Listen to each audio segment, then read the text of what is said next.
হচ্ছে সবসময় মজার এই time table. Okay, so again, we're gonna wait for a few minutes so people can join this thing. So we need as many as people possible now.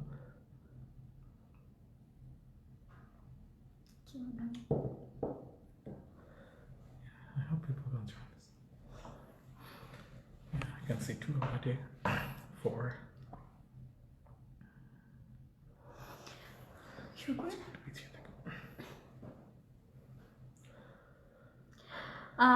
Hello viewers, Edu প্ল্যানারের হয়ে আজকে আমি সাজরিনা, আমার সাথে আছে আদনান।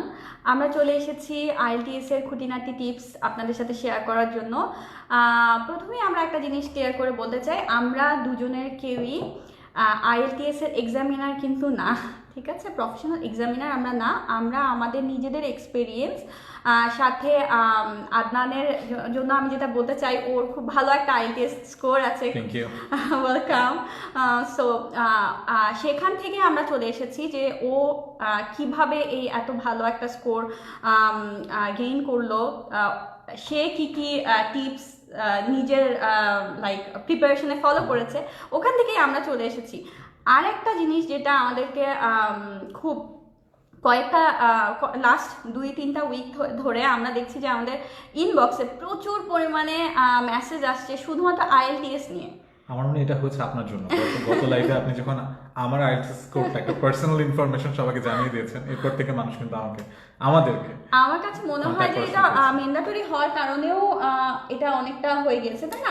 আগে যেমন আমাদের একটা স্কোপ ছিল যে আমরা আইএলটিএসটা কোনোভাবে স্কিপও করতে পারি, কিন্তু এখন কিন্তু সেই সুযোগটা আমাদের সুইডেনের জন্য তো নাই, ইউরোপের অন্যান্য কান্ট্রির জন্যও নাই।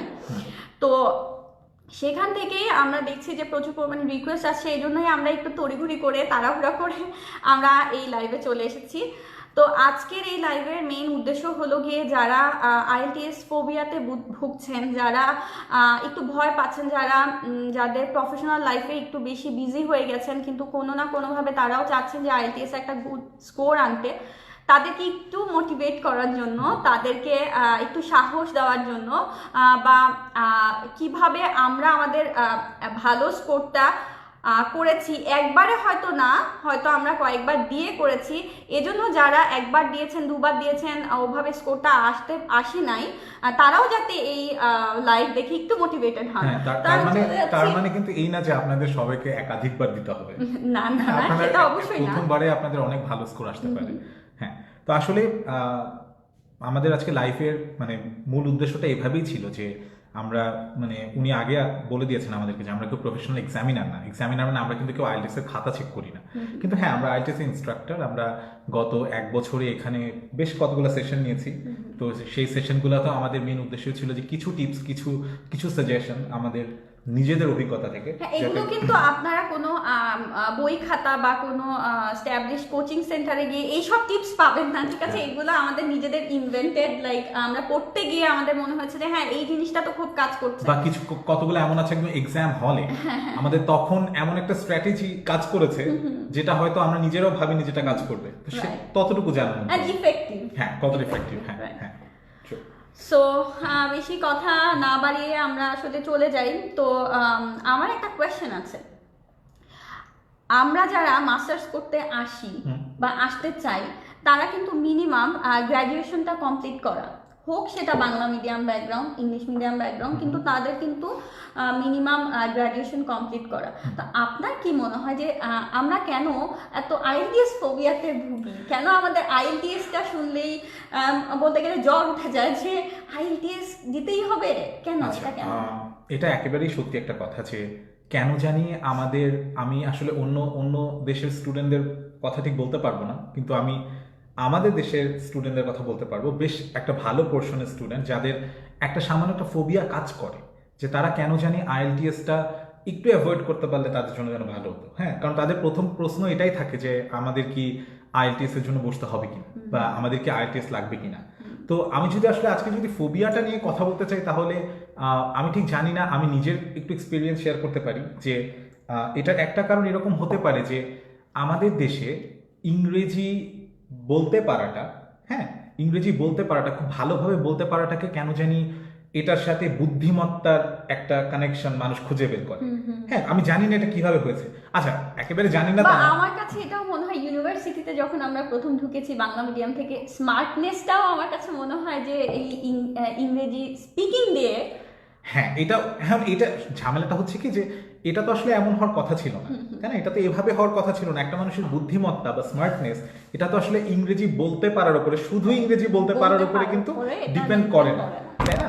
তো এটা একটা কারণ হতে পারে। আর আরেকটা কারণ হচ্ছে যে আমাদের একটু আলসেমি, এটা একটা কারণ হতে পারে যে আমাদের কিন্তু সবার ভিতরে কেন জানি একটু আলসেমি কাজ করে, যে একটা স্টেপ, একটু মাইল যেতে হবে আমাকে, একটু আইএলটিএস এক্সামের জন্য একটু প্রিপারেশন, হ্যাঁ একটু প্রিপারেশন নিতে হবে, একটু এক্সাম দিতে হবে একটা জায়গায় গিয়ে, একটা সেন্টারে গিয়ে বসে। তো এই পুরো প্রসেসটাও হয়তো একটু আলসেমির জন্য আমরা কেন জানি দিতে চাই না। হ্যাঁ, তো কেউ যদি এই দুইটা জিনিস থেকে একটু বের হয়ে আসতে পারেন, যে প্রথমটা হচ্ছে যে আপনার ইংরেজিতে আপনি কতটা ভালো বলতে পারেন বা ইংরেজিতে আপনি কত বেশি দক্ষ, এটার সাথে কখনোই আপনার বুদ্ধিমত্তার, আপনার স্মার্টনেসের কোনো সম্পর্ক নেই। এটা সম্পূর্ণ আলাদা একটা ব্যাপার। আর আলসেমি থেকে একটু যদি আমরা বের হয়ে আসি, হ্যাঁ একটু যদি বের হয়ে এসে আমরা যদি একটু চিন্তা করি যে না, এটা শুধুমাত্র আমরা যে বাইরে পড়তে গেলে আইএলটিএসটা লাগে তা কিন্তু না, তাই না? আপনার আইএলটিএস এক্সামটা যদি আপনি দেন, আপনার ভালো যদি একটা স্কোর থাকে, আপনি তো আপনার সিভিতেও এটা লিখে রাখতে পারেন। আপনার জবের জন্য তো এটা কাজে লাগে। আপনি নিজের ইংলিশটাকে যদি একটু ভালো করতে পারেন, সেটা ফিউচারে যে কোনো কমিউনিকেশনে তো কাজে লাগতে পারে। তো এই দুইটা ব্যাপার থেকে আমরা যদি একটু বের হয়ে আসতে পারি, তাহলে কিন্তু আমাদের আইএলটিএস এর প্রতি আগ্রহটা আরেকটু বাড়বে। আমরা আরেকটু সহজে আমরা আইএলটিএস নিয়ে চিন্তা করতে পারবো। তো আপনি কি একটু আপনার এক্সপিরিয়েন্স শেয়ার করবেন যে আপনি কিভাবে, আমার মনে হয় আপনিও বাংলা মিডিয়াম থেকেই এসেছেন, তো ওখান থেকে আপনি কিভাবে আইএলটিএস এ 8 পেলেন, এই জার্নিটা যদি আপনি একটু শর্ট একটু সংক্ষেপে যদি বলে দিতেন। আচ্ছা, আইএলটিএস এর 8 পর ব্যাপারটা হচ্ছে, প্রথমে একটু বলে নিতে চাই যে আজ থেকে 6-7 বছর আগে, 8 বছর আগে এই যে 7.5 বা 8 এই স্কোরগুলো করা যতটা কঠিন ছিল, এখন কিন্তু এটা করাটা এতটা কঠিন আর নেই। হ্যাঁ, কারণ এখানে অনেকগুলো ব্যাপার কাজ করে। প্রথম ব্যাপার হচ্ছে যে এখন আমরা আমাদের ইংলিশের প্রতি যে এক্সপোজারটা, এটা কিন্তু এখন অনেক বেড়ে গেছে। হ্যাঁ, এটা আমাদের ডেইলি টিভি সিরিজ দেখা নিয়েই হোক, অথবা আমাদের সামনে প্রচুর বই পড়ার অভ্যাস থেকেই হোক, এখন কিন্তু এই জেনারেশনে বা নতুন জেনারেশন যারা আসছে, তাদের ভিতরে কিন্তু ইংরেজির দক্ষতাটা অনেক বেশি। হ্যাঁ, কিন্তু আগে হয়তো ব্যাপারটা একটু কম ছিল। তো আমার ক্ষেত্রে যেটা হয়েছিল যে আমি যে প্রথমে যে সাজেশনগুলো দিলাম, যে আমি ওই ভয়টা মাথা থেকে একদমই ঝেড়ে ফেলে দিয়েছিলাম, যে এটা দিয়ে আসলে হ্যাঁ হতে পারে যে কেউ হয়তো একটু বাঁকা চোখে তাকাতেই পারে আমার যদি কোনো একটা প্রোনাউন্সিয়েশন এত ভালো না হয়। হ্যাঁ, কিন্তু ওটা দিয়ে আসলে ওটা নিয়ে এত বদার করা আমার মানে উচিত না। ওটা নিয়ে চিন্তা করে আমার কোনো লাভ নেই, কারণ আমার পার্সোনাল লাইফে ওটা আমাকে তেমন কোনো মানে তারতম্য হচ্ছে না আমার জীবনে। এই জিনিসটা আমি আগে মাথা থেকে ঝেড়ে ফেলেছিলাম। আর তারপরে আমি যেটা করেছিলাম যে আমি আইএলটিএস নিয়ে একটু যখন ঘাটা শুরু করলাম, যে আইএলটিএস এর বেসিক নিয়ে যখন একটু দেখলাম, আমি দেখলাম কি যে এখানের যে 4টা যে ডিফারেন্ট মডিউল, এই 4টা ডিফারেন্ট মডিউলের সবকিছুই কিন্তু আমি আমার দৈনন্দিন জীবনে আমি করছি।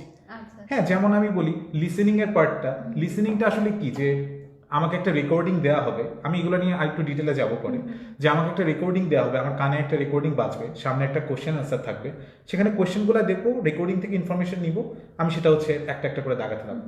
তো লিসেনিং এর ব্যাপারটা চিন্তা করেন যে আমরা সারাদিনে কি লিসেনিং কিছুই আমাদের হচ্ছে না? একটা মুভি থেকে হতে পারে, একটা নিউজ থেকে হতে পারে। তো আমরা কিন্তু দৈনন্দিন জীবনে আইএলটিএস এর সবকিছুর মধ্যেই কিন্তু আছি। রিডিং, আমরা আমাদের ভার্সিটিতে পড়ালেখা হচ্ছে পুরাটাই হচ্ছে আমাদের ইংরেজিতে, প্রত্যেকটা ইউনিভার্সিটি। তাহলে আমাদের কিন্তু সেখানেও কিন্তু আমাদের মানে রিডিং এর যে চর্চাটা, ইংরেজিতে পড়ার যে চর্চাটা, সেটা হচ্ছে তো সারাদিন। আসলে এটা আমাদের সাথেই আছে। আপনার ক্ষেত্রে যেটা হেল্প করেছে সেটা হলো লোকে কি ভাবলো, লোকে কি বললো, এই জিনিসটার ভাবনা থেকে আপনি সরে এসে সেলফ ডেভেলপমেন্টটা বেশি। এটা কেন জরুরি আমি একটা বলি, যে এই যে মানুষ কি ভাবলো এই চিন্তাটা যদি আমি করি, তাহলে আমার কনফিডেন্স লেভেলটা আগেই কমে যাচ্ছে। এই জন্য সবার আগে আমার এই জায়গাটা থেকে বের হয়ে আসা দরকার ছিল। আমি এটা থেকে বের হয়ে আসার পরে এবারে আমি দেখলাম যে সোফার আমার লাইফে আইএলটিএস এর জন্য আমার মাথায় রিসোর্স কতটুকু আছে। আমি যখন সিলেবাসগুলো দিয়ে গেলাম, যাওয়ার পরে দেখলাম যে ওকে লিসেনিং, হ্যাঁ এমন কঠিন কিছু না, এটার অভ্যাস তো আমার আছে। রিডিং, আমি সারাদিনই তো ইংরেজিতে পড়ালেখা করছি। আমার ব্যাচেলার ছিল নর্থ সাউথ ইউনিভার্সিটি থেকে, তো সেখানে আমাদের সবকিছু ইংরেজিতে ছিল। তো রিডিং নিয়ে তো ভয় পাওয়ার কিছু নেই, খুব সিম্পল একটা জিনিস। রাইটিং, লিখছিও আমি ইংরেজিতে, হয়ে গেল। আর শুধু স্পিকিং, যেটা নিয়ে আমরা সবসময় বলি, স্পিকিংটা হয়তো সারাদিনে এতটা বলা হয় না, বিশেষ করে বাংলাদেশে এতটা বলা হয় না, ফ্রেন্ডদের সাথে তো আমরা আরো বলি না, নিজেদের মতো করে নিজেদের ভাষায় বলতে থাকি। ওটা নিয়ে একটু চিন্তা করলাম যে ঠিক আছে, ওটা নিয়ে একটু ঘষা মাজা করা দরকার। এবং বেশিরভাগ স্টুডেন্টদেরই কিন্তু এই জিনিসটা নিয়েই ভয় বেশি, যে স্পিকিং এ মনে হয় আমি মানে ভালো একটা স্কোর তুলতে পারবো। স্পিকিং নিয়ে সবার লাস্টে বলবো, এবং খুব পজিটিভ কথা বলবো এবং সবার ভয়টা কাটিয়ে দিব, এটাই হচ্ছে ইচ্ছা। For the best.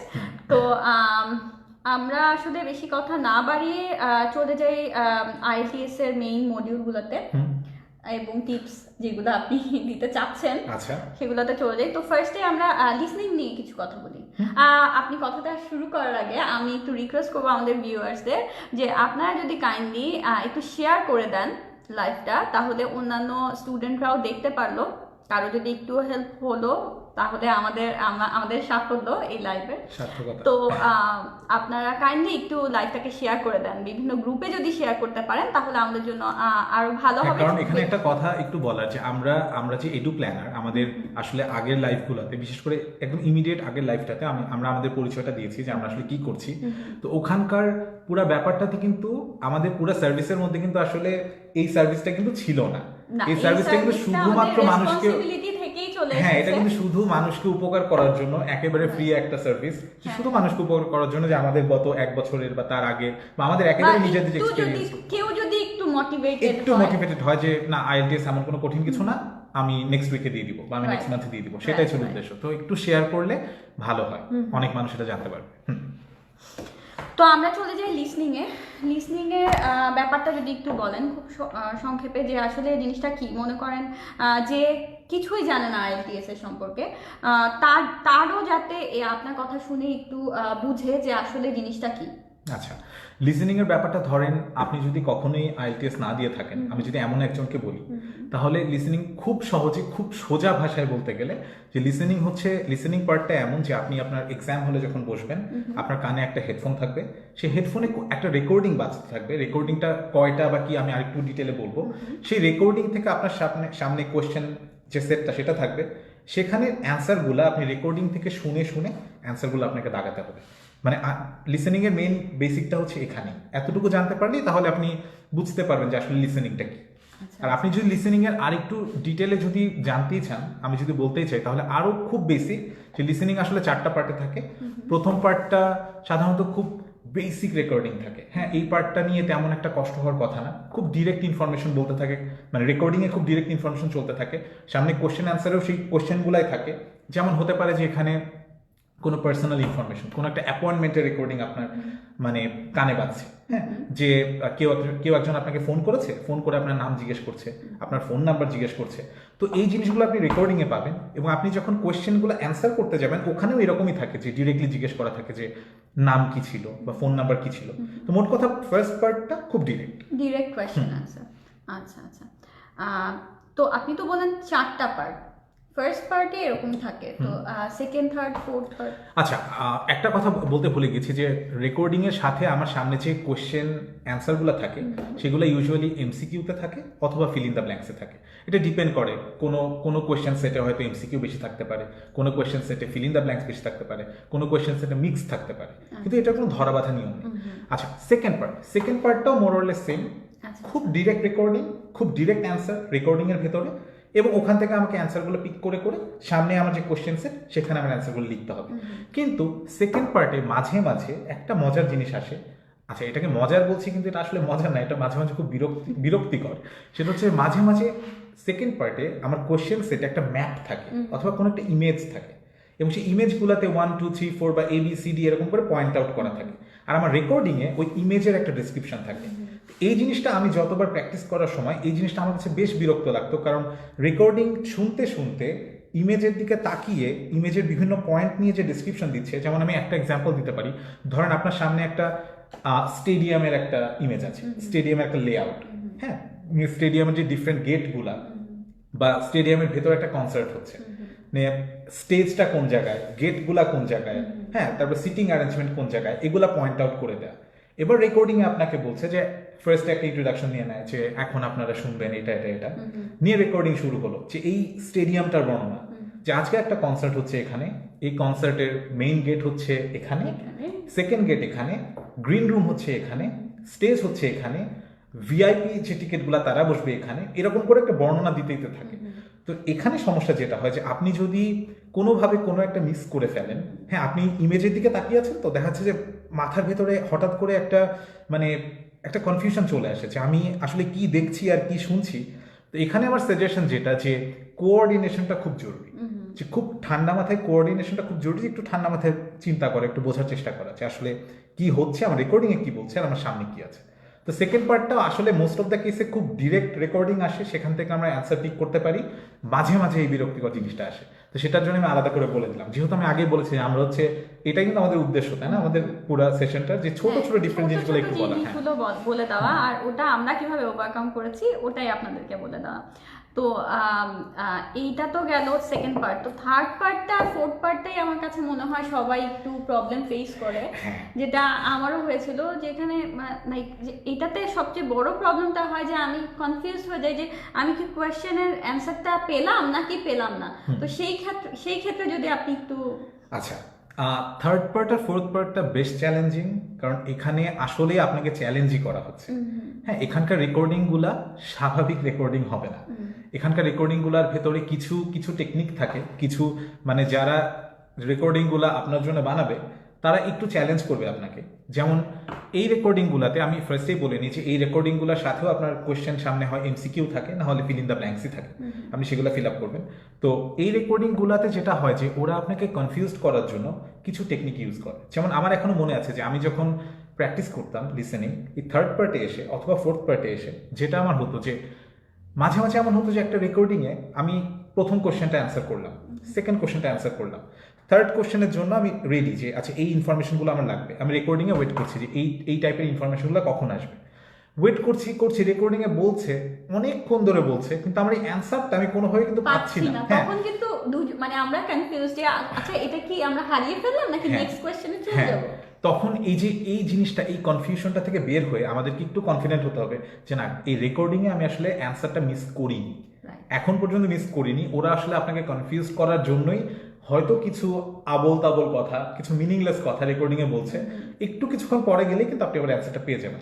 আর লিসেনিংয়ে একটা কথা বলা খুব জরুরি, লিসেনিংয়ে কিন্তু কখনোই এমন হবে না যে আপনার 8 নাম্বার কোশ্চেনের অ্যান্সার আপনাকে আগেই দিয়ে দিবে। আপনার রেকর্ডিংয়ে অ্যান্সারগুলো কিন্তু ধাপে ধাপেই যাবে, ফার্স্টে 1, তারপরে 2, তারপর 3, এরকম ধাপে ধাপে অ্যান্সার বলতে বলতে যাবে। এই চিন্তাটা করার দরকার নেই যে এটা মানে পরের অ্যান্সার। হ্যাঁ, এটা একটা জিনিস। তো থার্ড আর ফোর্থ পার্ট নিয়ে আসলে সাজেশন হচ্ছে এটাই যে এই পার্ট দুটো ধৈর্য ধরে কনফিডেন্ট হয়ে বসে থাকতে হবে যে না আমি মিস করি নাই, আমি একদম একদম একদম। কারণ আমার নিজের এক্সপিরিয়েন্স আমি বলি, আমার নিজের আইএলটিএস এক্সামিনেশনেও এটা হয়েছিল। আমার আসলে সবচেয়ে বেশি মার্ক উঠেছিল, স্কোর উঠেছিল আমার লিসেনিংয়ে। হ্যাঁ, কিন্তু আমার কিন্তু এই ফোর্থ পার্টে আমার মনে আছে যে আমি যখন ফোর্থ পার্টের 3 নাম্বার কোশ্চেনটা অ্যান্সার করছি, তখন ইতিমধ্যেই আমার যতটুকু মনে হয় যে রেকর্ডিংয়ে তখন 5 অথবা 6 বলছিল। হ্যাঁ, তো এই যে প্রেশারটা, এই যে ব্যাপারটা, এটা নিয়ে কিন্তু একটা বেশ ভালো রকমের মানে কনফিউশন আমার ভিতরে তৈরি হয়েছিল।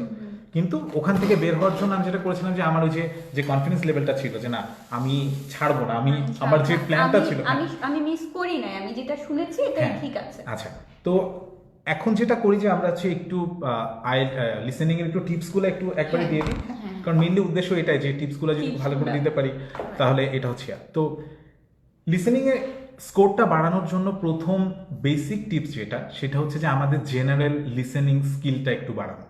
হ্যাঁ, তো জেনারেল লিসেনিং স্কিল বাড়ানোর জন্য আমরা কি করতে পারি? জেনারেল লিসেনিং স্কিল বাড়ানোর জন্য আমরা যেটা করতে পারি, খুবই কমন একটা জিনিস, এবং যেটা আমরা আমার মনে হয় কোয়ারেন্টাইনের মধ্যে আমরা সবাই অনেক করে ফেলেছি। তো আমার মনে হয় সবার জেনারেল লিসেনিং স্কিল এখন অনেক ভালো, মুভি আর সিরিজ দেখতে দেখতে আমরা সবাই এক্সপার্ট হয়ে গেছি। তো এটা হচ্ছে খুব জরুরি যে আমাদের জেনারেল লিসেনিং স্কিলটা একটু বাড়ানো। হ্যাঁ, আর এখানে একটা কোয়েশ্চেন সবাই করে, আমি গত 1 মাসে, গত 2 মাসে এই কোয়েশ্চেনটা অনেক পাই। সেটা হচ্ছে যে সবাই জানতে চায় যে আমরা লিসেনিং এর জন্য যখন বসবো তখন ওখানে যে রেকর্ডিংটা থাকবে ওটার অ্যাকসেন্টটা আমরা বুঝতে পারবো কিনা। হ্যাঁ, তো এখানে একদমই চিন্তার কারণ নেই যে ওরা এতটাই স্পষ্ট ইংরেজিতে কথা বলবে যে আপনাদের এটা নিয়ে কখনো ভয় পেতে হবে না যে আমি মনে হয় বুঝবোই না। হ্যাঁ, অ্যান্সারটা মনে হয় চলে যাবে আর আমি মনে হয় একেবারেই বুঝবো না, এটা কিন্তু কখনোই হবে না। তারপর আপনি শেয়ার করতে চান এটা নিয়ে? না, কিন্তু লিসেনিং নিয়ে কি আমাদের টিপসটা শেষ? না, লিসেনিং নিয়ে আমি আরো কিছু জিনিস নোট করে রেখেছিলাম, আমি সেগুলো নিয়ে একটু কথা বলি। একটু লাগবে টাইম।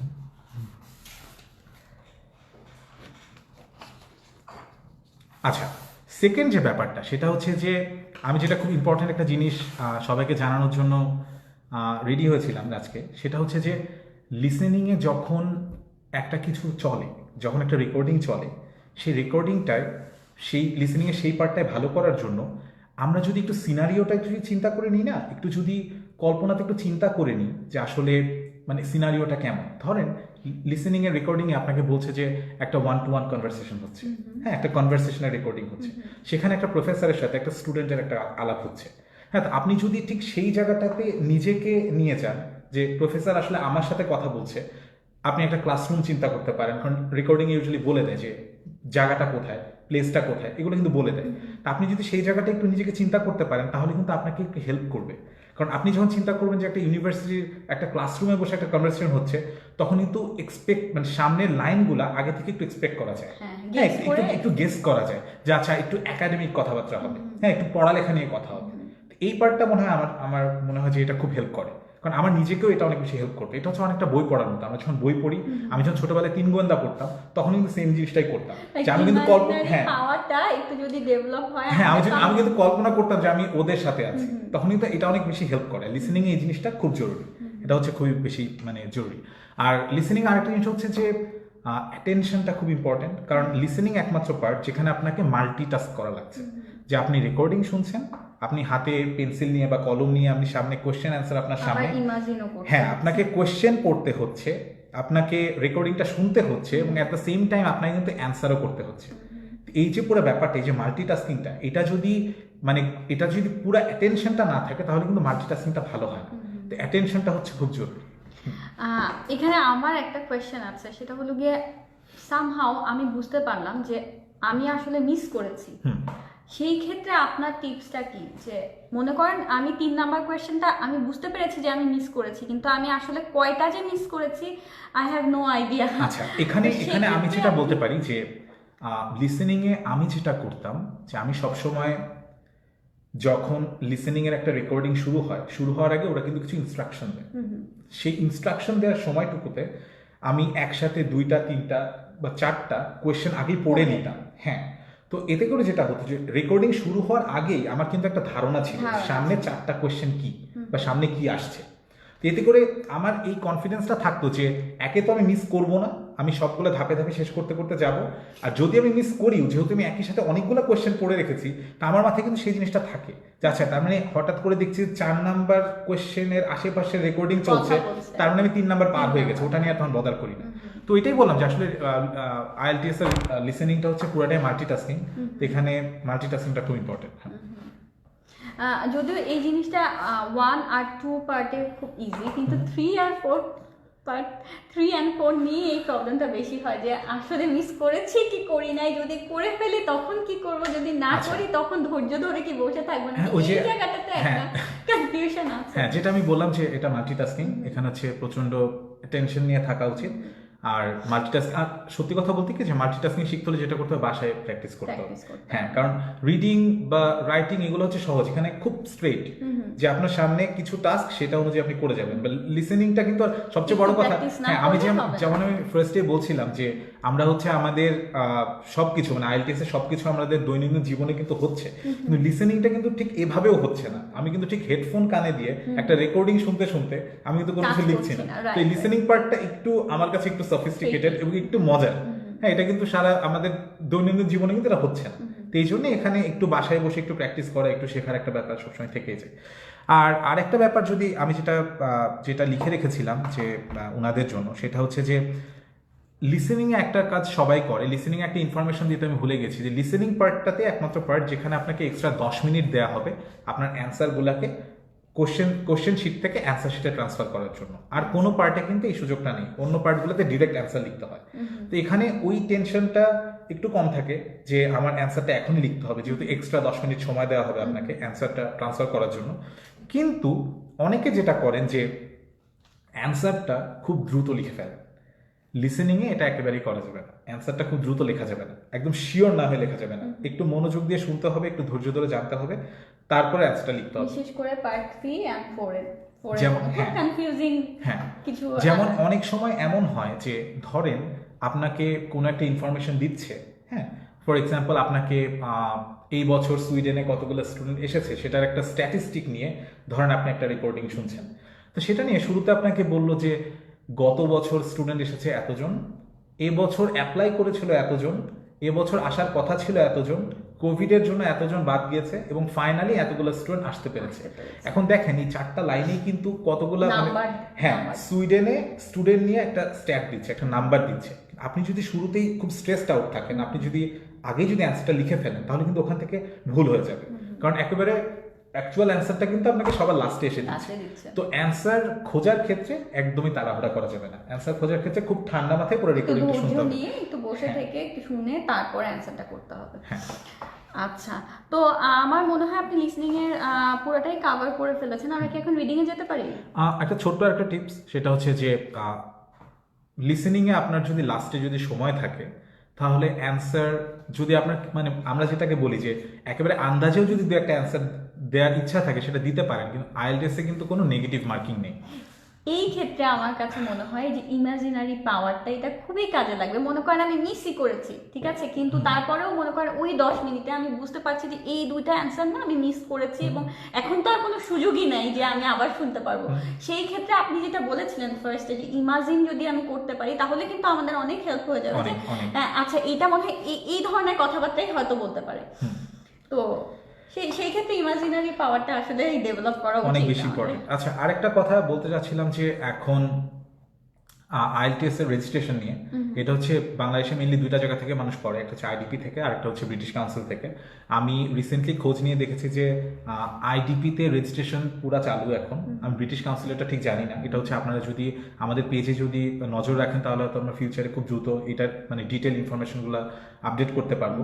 তো আপনারা যদি আইএলটিএস যদি দিতে চান তাহলে খুব দ্রুত রেজিস্ট্রেশন করে ফেলেন, কারণ সামনে কিন্তু খুব বেশি সময় নেই সুইডেনে অ্যাপ্লাই করার জন্য। যত দ্রুত আপনারা আইএলটিএস এর জন্য বসবেন তত দ্রুত হচ্ছে আপনাদের জন্য ভালো সার্টিফিকেট। হ্যাঁ, রাইট। তো চলে যাই রিডিং সেকশনে। আচ্ছা, রিডিং আমার কাছে রিডিংটা সত্যি কথা বলতে আমার নিজের প্রিপারেশন যখন আমি শুরু করেছিলাম, রিডিংটা আমার কাছে বেশ ভয় ছিল। আমার কাছেও কিন্তু রিডিংটা নিয়ে এখনো আমার ভয় আছে। তো রিডিংটা নিয়ে আসলে অনেক কথাই বলা যায়, রিডিংটা নিয়ে অনেক চিন্তা ভাবনা করা যায়। আমি একটু আমার যেগুলো আমি রেডি করে রেখেছিলাম সেগুলো একটু বের করি, যে রিডিং নিয়ে আমি আসলে কী কী কথা বলতে চাচ্ছিলাম। ওকে, রিডিং নিয়ে অনেক টিপস, অনেক কিছু বলবো। রিডিং নিয়ে আমি আমার পার্সোনাল এক্সপিরিয়েন্স আর একটু বেসিকটুকু জানিয়ে রিডিং নিয়ে আসলে কী করা উচিত। হ্যাঁ, রিডিংয়ে যেটা হয় যে রিডিংয়ে আপনাদেরকে 3টা প্যাসেজ দেওয়া হবে, সেই 3টা প্যাসেজ থেকে আপনাকে ডিরেক্ট নিচে যে কোয়েশ্চেন অ্যান্সারগুলো সেগুলো করতে হবে। কোয়েশ্চেন অ্যান্সারের টাইপগুলো আপনার কতগুলো মনে আছে? আমার যেমন মনে আছে যে হেডিং ম্যাচিং একটা থাকে, তারপরে এমসিকিউ থাকতে পারে, তারপরে সবচেয়ে কনফিউজিং যেটা ছিল সেটা হচ্ছে ট্রু ফলস। আর কারণ ট্রু ফলসটা কনফিউজিং ছিল এই কারণে যে ট্রু ফলসের কিন্তু 3টা অপশন থাকে, একটা হচ্ছে নট গিভেন, একটা হচ্ছে ট্রু, একটা ফলস। তো নট গিভেন আর ফলসের মধ্যে সবসময় একটা হিউজ একটা কনফিউশন কাজ করবে। হ্যাঁ, তাহলে মোট কথা হচ্ছে যে এখানে 3টা প্যাসেজ, 1 ঘন্টা সময় এবং আপনাকে 3টা প্যাসেজ সলভ করতে হবে। তো আমি যেটা করতাম পার্সোনালি সেটা হচ্ছে যে আমি সবার আগে খুঁজতাম যে কোন প্যাসেজটা ছোট। এটা হচ্ছে সবার আগে খুঁজতাম। আমি বলছি কেন আমি এটা করতাম, যে সবার আগে খুঁজতাম কোন প্যাসেজ থেকে কোন প্যাসেজ, কারণ আপনার সামনে 3টা প্যাসেজই আপনার সামনে আছে, তো কোন প্যাসেজটা ছোট এটা আমি সবার আগে খুঁজতাম। কারণ ছোট প্যাসেজটাতে কিন্তু আমার কনফিডেন্স লেভেলটা একটু বেশি থাকবে, এটা অত বেশি বড় না, পড়তে বেশি সময় লাগবে না, আমি অনেক কোশ্চেন অ্যান্সারগুলো দ্রুত বের করে ফেলতে পারবো। আচ্ছা, এটা হচ্ছে ফার্স্ট কাজ করতাম আমি। আর সেকেন্ড কাজ যেটা করতাম যে আমি খুঁজতাম যে আমার পরিচিত কোনো টপিক আছে কিনা। কারণ মাঝে মাঝে কিন্তু এমন হয় যে আমার খুবই পরিচিত বা খুবই পছন্দের একটা টপিক আমার সামনে চলে এসেছে, আমি আগে ওটা করতাম। কারণ এক্সাম হল কিন্তু একটা সম্পূর্ণ ডিফারেন্ট জিনিস, আপনার মনে আছে কিনা জানি না। বাসায় বসে যতই আপনি প্র্যাকটিস করেন, আপনি যতই মক টেস্ট দেন, আপনি যখন এক্সাম হলে যাবেন ওখানে যে প্রেশারটা থাকে ওটা হিউজ থাকে। হ্যাঁ, তো ওখানে আর সময়টা কিন্তু খুবই কম। রিডিং এর সবচেয়ে ভয়ের ব্যাপার হচ্ছে সময়টা এত বেশি পড়তে হবে, শুধু পড়তেই হবে না, আমাকে অ্যানসারটাও খুঁজে বের করে অ্যানসার করতে হবে। হ্যাঁ, সময়টা হচ্ছে খুবই কম। তাহলে এটার ভিতরে আপনি যতটুকু রিল্যাক্স থাকতে পারেন সেটা আপনার জন্য ভালো। আমার কাছে এখানে একটা জিনিস মনে হয় যে আমরা যারা স্কিমিং পাওয়ার আমাদের যাদের ভালো, তারা এই সেকশনটাতে, এই মডিউলটাতে অনেক ভালো একটা স্কোর আনতে পারে। কারণ আপনি যদি পুরা 3টা প্যাসেজ লাইন বাই লাইন একটু মনোযোগ দিয়ে পড়তে চান, ইটস নট পসিবল। এটা আপনার জন্য তাহলে একটা বা 2টা শেষ করতে পারবেন, 3 নাম্বারটা আপনি শেষ করতে পারবেন না। সো আপনাকে একটু স্কিম করতে হবে।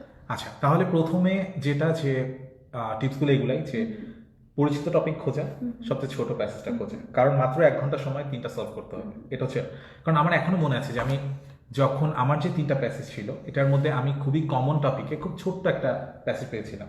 তো ওটা নিয়ে যখন আমি শুরু করলাম, ওটাতে আমার বেশ ভালো একটা টাইমটা সেভ হয়ে হ্যাঁ গেছে। বেশ ভালো একটা অবস্থা ছিল। আমি মনে হয় 10 থেকে 15 মিনিটের মধ্যে আমি পুরোটা সলভ করে ফেলেছিলাম। হ্যাঁ, আমি বেশ কনফিডেন্ট ছিলাম যে এগুলোর মধ্যে অনেকগুলো অ্যান্সার হবে। কিন্তু সেকেন্ড যে প্যাসেজটা ছিল ওটা ছিল এতই বড়, এতই কঠিন, মঙ্গোলিয়ান ডাইনাস্টি নিয়ে এরকম সামথিং কিছু একটা ছিল। ওখানে গিয়ে কিন্তু আমি অনেকটুকু টাইম নষ্ট করে ফেলেছিলাম, অনেকটুকু। আমি যখন ঘড়ি দেখি আমি দেখি যে অলমোস্ট আমার প্রায় আধা ঘন্টার উপরে শেষ হয়ে গেছে। হ্যাঁ, তো এই প্রবলেমটার জন্যই আমি সবাইকে সবসময় সাজেস্ট করি, আমার আমার এর আগে আমি যাদের সাথে আমার সেশনগুলো ছিল সবাইকে একটা কথা বারবার বলি যে আপনারা যখন প্যাসেজগুলো পড়বেন তখন খুব দ্রুত করে ফেলার চেষ্টা করেন। মানে আপনি এমন হতেই পারে যে আপনার মানে 40টা কোয়েশ্চেনের মধ্যে আপনি প্রথমবার 3টা প্যাসেজ মিলিয়ে আপনি হয়তো 15টা অ্যান্সার করেছেন, কিন্তু এটা নিয়ে ভয় পাওয়ার কিছু নেই। কিন্তু এটা যত দ্রুত পারেন এটা করে ফেলেন, কারণ যত দ্রুত আপনি এটা করবেন আপনার হাতে যদি লাস্টে আবারও 15 থেকে 20 মিনিট সময় থাকে, এই সময়টার মধ্যে আপনার 3টা প্যাসেজ আবারও পড়বেন। পড়ে আপনি যখন সেকেন্ড টাইম প্যাসেজগুলো পড়বেন না, তখন দেখবেন যে অ্যান্সারগুলো খুব দ্রুত আপনার সামনে চলে আসছে। হ্যাঁ, তো এটা হচ্ছে খুব ভালো একটা সাজেশন। আমি জানি না যে আপনার ক্ষেত্রে কোনটা বেশি কাজে লাগতো। না, আমি ছোট ছোট খুঁজতাম, মানে টপিক না খুঁজলেও আমি সাইজটার উপরে অনেক বেশি দিতাম, গুরুত্ব দিতাম, যে যেটা আমার কাছে মনে হতো যে এটা একটু ছোট আছে, আমি এটা আগে শেষ করে একটু টাইম বাঁচাতে পারবো। এটা কিন্তু আপনার শুধু IELTS না, যে কোনো এক্সামে আপনি যদি দেখেন যে আপনি যেই টাইমটা আপনি অ্যালোকেট করে রেখেছেন ওটার থেকে একটু আগে আপনারটা শেষ হয়ে গিয়েছে, একটা কনফিডেন্স লেভেলটা একটু হাই হয়।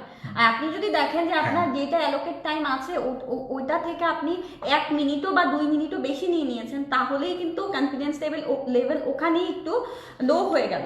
তো এই ক্ষেত্রে আমার কাছে মনে হয় ছোট প্যাসেজটা অনেক বেশি ইম্পর্ট্যান্ট একটা দিক আগে অ্যাটেম্প করা। হ্যাঁ, আচ্ছা, এবার আরেকটা ছোট্ট একটা ব্যাপার যেটা আমি বলি, যে আমি যেটা করতাম, যে অনেকে যেটা পছন্দ করেন যে IELTS এর প্যাসেজগুলো যখন ওনারা পড়েন, অনেকে পছন্দ করেন যে পুরাটা একবারে পড়ে ফেলবো, তারপরে আমি অ্যান্সারগুলো দিব।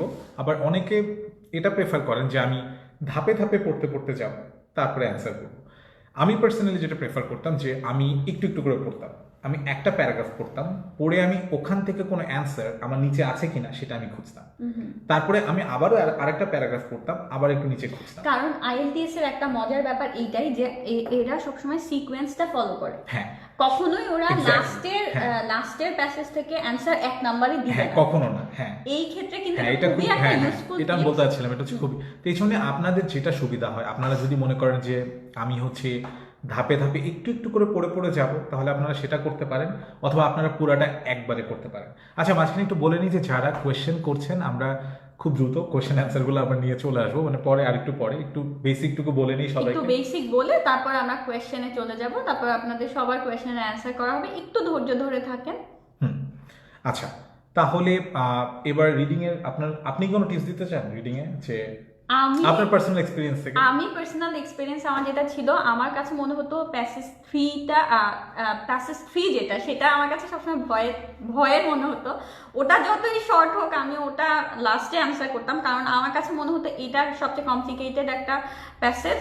তো আমি যেটা সবসময় করতাম 1 আর 2 এর মধ্যে চুজ করতাম। আমার কাছে যেটাই মনে হতো আমি নিজে কনফিডেন্ট যে এই প্যাসেজটা আমি 20 মিনিটের আগে শেষ করে ফেলতে পারবো, 17-18 মিনিট বা 15 মিনিটসের মধ্যে শেষ করে ফেলতে, আমি ওটাই আগে অ্যাটেম্প করতাম। এবং যেটা আমার ক্ষেত্রে যেটা খুবই হেল্প হয়েছে, আমি এরকম টাইপের একটা রিডার যে আমি একটা লাইন পড়ে একটু চিন্তা করি যে লাইনটা কি বললো, ঠিক আছে, এটা করা যাবে না। এটা করেছেন তো আপনি পুরাটা কমপ্লিট করতে পারবেন না। আমার ক্ষেত্রে যেটা হয়েছে, আমি এটা যতবার এই ধরনের অ্যাটেম্প নিয়েছি যে বুঝে শুনে তারপর অ্যান্সার করব, আমার অনেক টাইম লেগেছে। তো এই ক্ষেত্রে আমাকে হেল্প করেছে যেটা, যে খুব বেশি স্কিম করে যাওয়া, যে একটু স্কিপ করে পড়াটা, কি বলছে এটা মাথায় নেওয়া, কিন্তু ডিটেইলটা একবারেই না পড়া, এটা আমাকে হেল্প করেছিল। আচ্ছা, আমি যে নোটগুলো করে রেখেছিলাম তার মধ্যে প্রথম যেটা ছিল যে স্কিমিংটা শেখা খুব জরুরি। আপনি স্কিমিং নিয়ে কিছু বলতে চান, যে কিভাবে আমি স্কিম করেছি? হ্যাঁ, বা আপনার, আচ্ছা আমি একটু বলি। স্কিমিং এর ব্যাপারটা হচ্ছে যে আপনি যখন একটা প্যাসেজ পড়বেন, সেই প্যাসেজের যে মানে জিস্টটুকু, যে মানে কি বলবো, যে একদম খুব মানে সামারাইজ করে খুব একেবারে প্রধান অংশটুকু পুরো প্যাসেজের, সেটা খুব দ্রুত মাথার মধ্যে নিয়ে নেয়।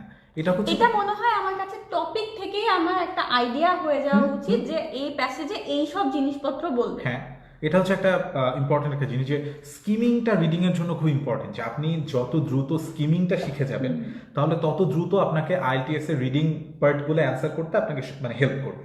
তো স্কিমিং শেখার জন্য যেটা করতে পারেন আপনারা, যে আপনারা যখন আপনাদের ডেইলি লাইফে আপনাদের সামনে যাই পান আপনারা ইংরেজি, সেটাই আপনারা একটু ঝোড়ো গতিতে পড়া অভ্যাস করেন।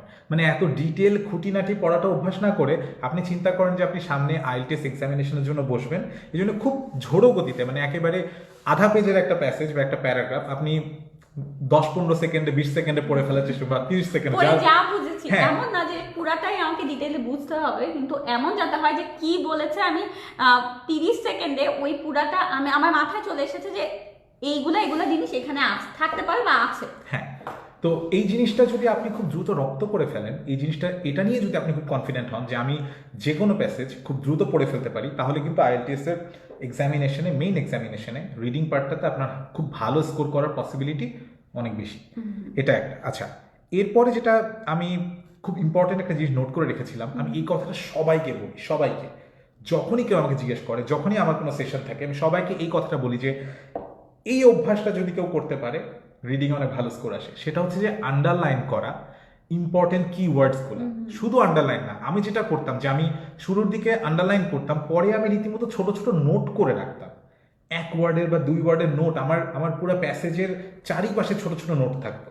তো এই নোটগুলা প্রথম দিকে হয়তো যখন হ্যাঁ সময় সাপেক্ষ, খুবই সময় সাপেক্ষ এবং খুবই মানে ডিফিকাল্ট একটা ব্যাপার যে এই নোটগুলো করে এইটুক সময়ের ভিতরে আবার আন্ডারলাইন করে নোটগুলা করা। কিন্তু আমি প্রথম দিকে ঝামেলা হতো, কিন্তু পরে কিন্তু এই অভ্যাসটা আমি রপ্ত করে ফেলেছিলাম, যে আমি যখন একটা প্যাসেজ পড়তাম তখন এরকম ছোট ছোট ছোট ছোট নোট, কিওয়ার্ডস আমি চারিপাশে লিখে রাখলাম। এগুলা কখন হেল্প করে? এগুলা হেল্প করে তখনই যখন আপনি লাস্টে, একটু আগে যেমন বলছিলাম যে আপনি 3টা প্যাসেজ অ্যান্সার করার পরে একদম লাস্টে যে সময়টুকু থাকে না, 15 মিনিট 10 মিনিট, ওই টাইমটাতে যখন আপনি আবারও আপনার সবগুলো প্যাসেজের মানে আবার ওগুলা দিয়ে গো থ্রু করবেন, তখনই তো ওই নোটগুলাতে একটু চোখ পড়লে ওখান থেকে আরো 3-4টা অ্যান্সার কিন্তু চলে আসে। হ্যাঁ, এটা আমাকে অনেক বেশি হেল্প করতো। আচ্ছা, তারপরে আরেকটা জিনিস নিয়ে সবাই খুব কোয়েশ্চেন করে, সেটা হচ্ছে যে আমরা যদি আইএলটিএস এর প্যাসেজগুলো যখন পড়বো, তখন যদি আমাদের কোনো অপরিচিত কোনো শব্দ যদি থাকে, যে শব্দগুলো আমরা আগে কখনো শুনিনি, তো এটা নিয়ে কি মানে এটা নিয়ে তারা কি টেনশন করে যে আমি তো তখন পারবো না, আমি তো এই ওয়ার্ডের মিনিংই জানি না। কিন্তু একটা সত্যি কথা বলতে কি, যে আপনারা যখন মানে নিয়মিত কোনো কিছু পড়ার অভ্যাস থাকবে ইংরেজিতে, বা আপনাদের এই অভ্যাসটা যখন আপনাদের থাকবে, যে একটু আগে যেমন বললাম যে স্কিমিং এর অভ্যাসটা যদি আপনাদেরকে থাকে, আই বলিং এর অভ্যাসটা যদি আপনার থাকে, তাহলে মাঝে মাঝে যেটা হয় যে আপনি একটা স্পেসিফিক ওয়ার্ডের মিনিং যদি নাও পেরে থাকেন, আশেপাশের কিছু লাইন, আশেপাশের কিছু সেন্টেন্স থেকে ওই ওয়ার্ডটার কিন্তু মিনিং খুঁজে পাওয়া যায়। হ্যাঁ, এই জন্য এইটা নিয়ে ভয় পাওয়ার কিছু নেই যে আমি একটা প্যাসেজে 6, 7, 8, 10টা ওয়ার্ডের মানে জানি না, তার মানে আমি ওই প্যাসেজটা অ্যান্সার করতেই পারবো। ব্যাপারটা কিন্তু এমন না। আপনারা একটু চেষ্টা করলে আশেপাশের ওয়ার্ড থেকে, সিনারিও থেকে, সিচুয়েশন থেকে কিন্তু হ্যাঁ একটু গেস করে কিন্তু অ্যান্সারগুলো জানা যায়। আচ্ছা, আরেকটা সাজেশন হচ্ছে যে আপনারা যখন আইএলটিএস এর রিডিং অ্যান্সার করবেন, মাঝে মাঝে এমন হয় যে হয়তো কোয়েশ্চেনের অপশনগুলা এতটাই কঠিন, কোয়েশ্চেনের অপশনগুলো হয়তো এতটাই ডিফিকাল্ট যে আমি কোনোভাবেই ধরতে পারছি না যে কোনটা। তখন যেটা করা যায় যে কোনটা সঠিক উত্তর সেটা না খুঁজে কোনটা ভুল উত্তর, হ্যাঁ কোনটা ভুল উত্তর সেটা খোঁজা। মাঝে মাঝে কিন্তু আমি অনেকবার আমার ক্ষেত্রে অ্যাপ্লাই করে দেখেছি এবং ইট ওয়ার্কস। হ্যাঁ, তো অনেকেই এভাবে চিন্তা করেন যে না আমাকে সঠিক উত্তরটা খুঁজে বের করতে হবে, কিন্তু আপনি যদি একটু উল্টাভাবে চিন্তা করেন, দেখা যাচ্ছে যে 2-1টা অ্যান্সার একেবারে 100% মানে হ্যাঁ মানে বোঝা যাচ্ছে যে এটা হ্যাঁ ফার্স্ট থেকে বোঝা যাচ্ছে যে এটা হচ্ছে ভুল। তাহলে 3টার মধ্যে যদি আপনি একটা যদি আগে থেকে জেনে যান যে এটা হচ্ছে ভুল, তাহলে কিন্তু আপনার অপশন কমে গেল। তখন ওখান থেকে যদি শেষে গিয়ে যখন আপনার সময় নেই, তখন ওখান থেকে একটা আন্দাজে দিলেও কিন্তু একটা হওয়ার পসিবিলিটি বেশি থাকে। আবারও বলছি, আইএলটিএস এ কোনো নেগেটিভ মার্কিং নাই, আপনারা কিন্তু যে কোনো টাইমে দিতে পারেন, হ্যাঁ আন্দাজে উত্তর দেওয়া যায়। আচ্ছা, আর ফাইনালি আরেকটা জিনিস আমি যেটা টুকে রেখেছিলাম, যে এই যে এতক্ষণ যে কথাগুলো বলা, এগুলো কিন্তু সম্পূর্ণ ডিপেন্ড করে আপনার পার্সোনাল প্রেফারেন্সের উপর। হ্যাঁ, আমার একটা টেকনিকে আমার স্কোর ভালো এসেছে বা আসতো, আপনাদের ওই টেকনিকে ভালো নাই আসতে পারে। আবার আরেকটা জিনিস হলো যে আপনি হয়তো স্পেসিফিক একটা মডিউলে একটু কাঁচা, কিন্তু আরেকটাতে হয়তো আপনার স্কিল অনেক বেশি। তো এটা আপনার উপর ডিপেন্ড করবে যে কোনটাতে আপনি ডেভেলপ করবেন, কোনটা নিয়ে আপনি বেশি চিন্তা করবেন, কোন জায়গাটাতে আপনি কাজ করবেন। তাই না? তাহলে আর কিছু আপনি বলতে চান রিডিং নিয়ে আপনার পার্সোনাল? রিডিং নিয়ে আমার এক্সপিরিয়েন্স শেয়ার করা শেষ। এখন কি আপনারটা যদি শেষ হয় তাহলে আমরা রাইটিং এ চলে যাব। আমি জাস্ট আরেকটু অ্যাড করতে চাই, নতুন কিছু না, আমি শুধু নিজের এক্সপিরিয়েন্সে এটা শেয়ার করতে চাই যে রিডিং পার্টটাতে আমি যখন প্রিপারেশন নেওয়া শুরু করি এই পার্টটাতে স্কোর করতে আমার বেশ কষ্ট হয়েছিল। হ্যাঁ, আমার শুরুর দিকে আমি বেশ স্ট্রাগল করতাম, কারণ রিডিংয়ের প্যাসেজগুলো এমন থাকে যে আপনি পড়া শুরু করলেন একটা জায়গা থেকে, পড়তে পড়তে দেখা যাচ্ছে যে মানে ডিফিকাল্টি লেভেলটা এমন থাকে যে আপনি পুরো হারিয়ে যাবেন, সেটার মিনিংটা পুরোটা মাথার মধ্যে নেওয়া যায় না। তো রিডিং পার্টটাতে আমি সবাইকে বলবো যে এটা একটু যত্ন নিয়ে, একটা এক্সট্রা এফোর্ট দিয়ে একটু মানে প্র্যাকটিসটা বাসায় করতে, কারণ এখানে মানুষ খুব অনেক অনেক স্কোর এখানে লুজ করে, তারা অনেক মার্ক এখানে চলে যায়। এখানে একটা ভয় থাকে কি জানেন, আমাকে অ্যান্সারটা না খুঁজে বের করতে হবে। এটা একটা আমরা যেমন এসএসসি এইচএসসি তে কম্প্রিহেনশন করেছি, ওখান থেকে অ্যান্সার এনে তারপর ওটাকে লাইক পড়ে, ইটস লাইক সেম না মানে ওরকমই কিন্তু একটা ব্যাপার চলে আসে যে এটা একটা এক্সাম লাইক ওখান থেকেও কিন্তু একটা ভয় চলে আসে। হ্যাঁ, এটা ট্রু। তো রিডিং এ এটাই যে এটা একটু বেশি প্র্যাকটিস করা দরকার, বাসায় বসে একটু বেশি চর্চা করা দরকার। এটা নিয়ে যত চর্চা করবেন তত পড়ার অভ্যাস বাড়বে, যত পড়ার অভ্যাস বাড়বে তত একটা প্যাসেজ থেকে উত্তর খুঁজে পাওয়াটা তত বেশি সুবিধা হবে। আচ্ছা, এরপরে আমরা চলে যাই রাইটিং এ। আমি আগেই বলিনি যে আপনারা যদি আইএলটিএস নিয়ে যাদের একেবারেই ভয় নেই তাদেরকেও বলছি যে সবচেয়ে ভয় পাওয়ার জায়গাটা হচ্ছে আসলে রাইটিং। কারণ রাইটিংয়ে একটা মানুষ একটা স্টুডেন্ট, একটা ক্যান্ডিডেট সবচেয়ে বেশি স্কোর লুজ করে হচ্ছে রাইটিংয়ে। আর এটার সবচেয়ে বড় কারণ হচ্ছে যে আমরা নিজেদের অজান্তেই রাইটিংয়ে এত ভুল করি যে আমি নিজেই অবাক হয়ে গিয়েছিলাম। আমি যখন মক টেস্টের জন্য বসতাম আমি খুবই কনফিডেন্ট ছিলাম যে আমার রাইটিং হচ্ছে খুব ভালো, আমি মনে হয় অনেক ভালো লিখি। প্রথম যেদিন মক দিলাম, প্রথম মক দেওয়ার পরে আমার খাতাটা যখন আমি 2 দিন পরে দেখলাম, আমার পুরা খাতাতে শুধু লাল কালি, এবং যেই ভুলগুলা আমি জীবনেও জানতাম না যদি আমি একটা মক টেস্টের জন্য না বসতাম। তা আমি লাস্টেও সবাইকে সাজেস্ট করবো মকের কথাটা, যে মক টেস্ট কতটা জরুরি, ওটা একদম শেষে আবার গুছিয়ে আমি বলবো। কিন্তু আমি আমারটা বলছি যে আমি যখন মক টেস্টগুলো দিলাম, প্রথম মকের পরে আমি নিজের ভুল দেখে কিন্তু আমি নিজেই অবাক হয়ে গেছিলাম। হ্যাঁ, তো রাইটিং পার্টটাতে আমরা নিজেদের অজান্তেই প্রচুর ভুল করি। তো এটা জানতে হলে আইদার আপনাকে মক টেস্টের জন্য বসতে হবে, অথবা আপনি চাইলে কোনো বড় ভাই, কোনো বড় আপু বা আপনার পরিচিত কোনো ইনস্ট্রাক্টর কেউ যদি থাকে তার হেল্প নিতে পারেন, যে যার রাইটিং খুব ভালো, যিনি হচ্ছে রাইটিংয়ে খুব ভালো মতো চেক করে বুঝতে পারবেন যে আপনার কোনো ভুল আছে কিনা।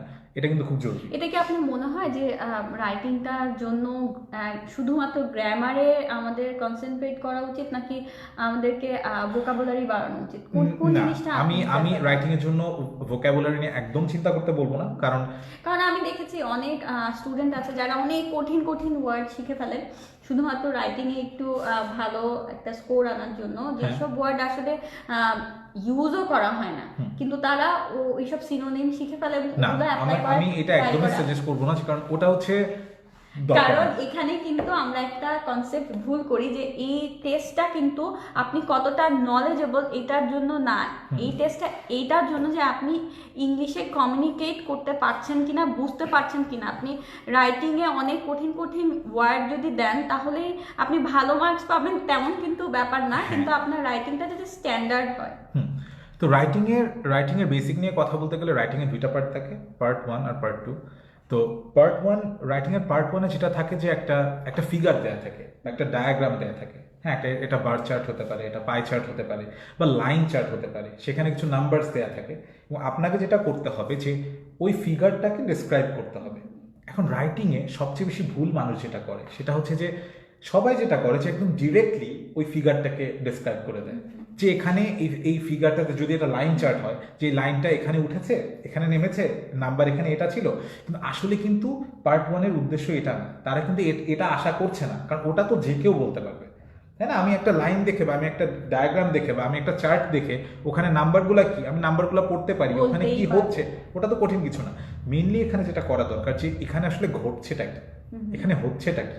হ্যাঁ, যে এখানে এই যে সামনে যে ডায়াগ্রামটা, এই ডায়াগ্রামটা আমাকে কি বুঝাচ্ছে, এই যে ইন্টারপ্রিটেশনটা, যে এখানে পুরা সিনারিওটা কি, এবং সামনের যে চার্টটা বা ডায়াগ্রামটা বা এখানে বারগ্রাফ, পাই চার্ট যাই হোক না কেন, সেটা আমাদেরকে কি বলছে বা কি বুঝাচ্ছে, ওটা যদি আমরা ইন্টারপ্রেট করে তাদের সামনে দিতে পারি এবং খুব সিম্পল ভাষায়, কোনো সমস্যা নেই। আমার লেখার কোয়ালিটি যদি খুবই সিম্পল হয় তাতেও কিন্তু কোনো সমস্যা নেই। আমার কিন্তু লেখার মানে স্ট্যান্ডার্ড বলতে আমি যেটা বোঝাচ্ছি যে আমার ওয়ার্ডের কোয়ালিটি দিয়ে কিন্তু আমাকে জাজ করা হচ্ছে না, আমাকে জাজ করা হচ্ছে যে আমার ইন্টারপ্রিটেশনটা ঠিক আছে কিনা, যাতে কোনো গ্যাপ না থাকে হ্যাঁ। ওই লাইক ওই চার্টটা দিয়ে কি বোঝাচ্ছে আর আপনার ইন্টারপ্রিটেশনের মাঝে যাতে কোনো হ্যাঁ, গ্যাপ না থাকে, এবং এই gapটা- ইন্টারপ্রিটেশনটা যেন অবশ্যই আমার নিজের ভাষায় আমার নিজের মাথা থেকে আসে, আমি যেন হুবহু ফিগার থেকে ইনফরমেশন নিয়ে আমি যেন খাতায় না তুলে দিই, এটা হচ্ছে তাদের উদ্দেশ্য। এটা খুবই যে কমপ্লিকেটেড ওয়ার্ডিং হতে হবে তা না, খুব সিম্পল ওয়ার্ডে গ্রামাটিক্যাল মিস্টেক ছাড়া, কারণ ওটা আবার খুব ডিফারেন্ট জিনিস, কারণ মিস্টেকগুলো কিন্তু প্রত্যেকটাতে একটু একটু করে মার্ক কাটা হবে আপনাকে। তো গ্রামাটিক্যাল মিস্টেক ছাড়া খুব সিম্পল ইংলিশে আপনি চাইলে এটা বলতে পারেন। তাহলে আমার কাছে মনে হয় আমরা সবাই তো গ্রামার কম বেশি জানি, কিন্তু রাইটিং এর জন্য যারা অ্যাপিয়ার করবো তারা একটু যদি গ্রামারটা আরেকবার দেখে নেই আমরা, তাহলে অনেক অনেক রুলস এমন আছে যে আমরা হয়তো জানি কিন্তু একটু ভুলে গিয়েছি, একবার দেখলেই আবার মনে পড়ে যাবে, তাই না? যেহেতু আমরা প্রতিদিন হয়তো সবাই ওভাবে রাইটিংটা প্র্যাকটিস করি না, তো সেক্ষেত্রে যদি আমরা একটু গ্রামারটা দেখে নেই সবাই, আমাদের রাইটিংয়ে আসলেই অনেক হেল্প হবে তাহলে। হ্যাঁ, রাইটিং এর আরেকটা খুব ইম্পর্টেন্ট জিনিস হচ্ছে যে কোয়েশ্চেনটা খুব মনোযোগ দিয়ে পড়া। কোয়েশ্চেনটা খুব মনোযোগ দিয়ে পড়া আসলেই জরুরি, কারণ প্রথম পার্টটাতে যে ডায়াগ্রামটা থাকে সেটা যেহেতু আমি আগেই বলে নিলাম যে এটা আসলে ইন্টারপ্রেট করতে হবে, আমি যদি কোয়েশ্চেনটা মনোযোগ দিয়ে না পড়ি তাহলে কিন্তু ঠিক মতো ইন্টারপ্রেট করাটা ঠিক মতো হয়ে ওঠে, হ্যাঁ, এটা কিন্তু অনেক বেশি ডিফিকাল্ট হয়ে যাবে আমাদের জন্য। তো কোয়েশ্চেনটা পড়া হচ্ছে খুব ইম্পর্টেন্ট, এটা হচ্ছে একটা খুব ভালো মানে ইম্পর্টেন্ট একটা সাজেশন, যেটা আমি নিজেও ফেস করতাম। আমার জন্য আমি প্রথম দিকে যখন আমি রাইটিং মক টেস্টগুলো দিতাম, রাইটিং মক টেস্টগুলোতে আমি খুব কনফিডেন্ট থাকতাম, আমি মনে করতাম যে আমি খুব ভালো লিখেছি, কিন্তু আমি স্কোর পেতাম, আমার স্কোর বলবো কিনা জানি না। আচ্ছা, প্রথম দিকে না স্কোর না, আসতো, আমার কাছে মনে হয় আপনি বলেন, কারণ কিভাবে আপনি 8 পেলেন, আমরা অনেকেই কিন্তু আছি ডিমোটিভেটেড যে আমি মনে হয় কখনোই 8 পাবো না, তো আসলে যে এটা সম্ভব আপনার স্কোর দিয়ে কিন্তু অনেকেই মোটিভেটেড। প্রথম দিকে আমার স্কোর আসতো রাইটিং এ হচ্ছে 5.5 6 এরকম আসতো। তো আমি জানি না এটার কারণটা কি, কারণ আমার কাছে মনে হতো আমি অনেক ভালো পারি, কিন্তু হতো না। এবং প্রতিদিনই কোনো না কোনো ভুল আমার খাতার মধ্যে থাকতো, অনেক বড় বড় ভুল থাকতো মাঝে মাঝে। তো এটা হচ্ছে চর্চার ব্যাপার। এবং পরে আমি যেটা দেখলাম যে কোয়েশ্চেনটা মনোযোগ দিয়ে দেখাটা কিন্তু খুব জরুরি, কোয়েশ্চেনটা ভালো মতো বোঝাটা খুব জরুরি যে আমার কাছে আসলে কি চাচ্ছে। তো এটা হচ্ছে খুব ভালো ইম্পর্টেন্ট একটা জিনিস, ভালো ইম্পর্টেন্ট একটা সাজেশন। আচ্ছা, সেকেন্ড যেটা সেটা আমি ঠিক করে রেখেছিলাম যে স্পেলিং ব্যাপারটা হচ্ছে এমন যে আমরা আমাদের ডেইলি লাইফে এমন অনেক ওয়ার্ড ইউজ করি যেগুলার কারেক্ট স্পেলিং আমরা মাঝে মাঝে নিজেরাই কিন্তু ভুলে যাই। যেমন আমি আমার নিজের একটা এম্বারেসিং একটা স্টোরি আমি শেয়ার করতে পারি একটা ওয়ার্ড নিয়ে, যে আমি অ্যারাউন্ড এই ওয়ার্ডটা আমি অনেক বছর ধরে ভুল জানতাম এবং খুব কনফিডেন্টলি ভুল জানতাম। আমি জানি না এটা কেন, আমি জানতাম যে অ্যারাউন্ডে হচ্ছে 2টা কাজ। আমি আবার কতগুলো এক্সামে যে আমি এই কাজটা করেছি আমি জানি না, আমি মানে ছোট থেকে অনেক দিন পর্যন্ত এই কাজটা করেছি এবং খুব বড় বেলায় এসে আমি জানতে পারলাম যে এই 2টা না, হ্যাঁ 2টা না 1টা, এবং খুব বড় বেলায় আমি খুব কনফিডেন্ট ছিলাম।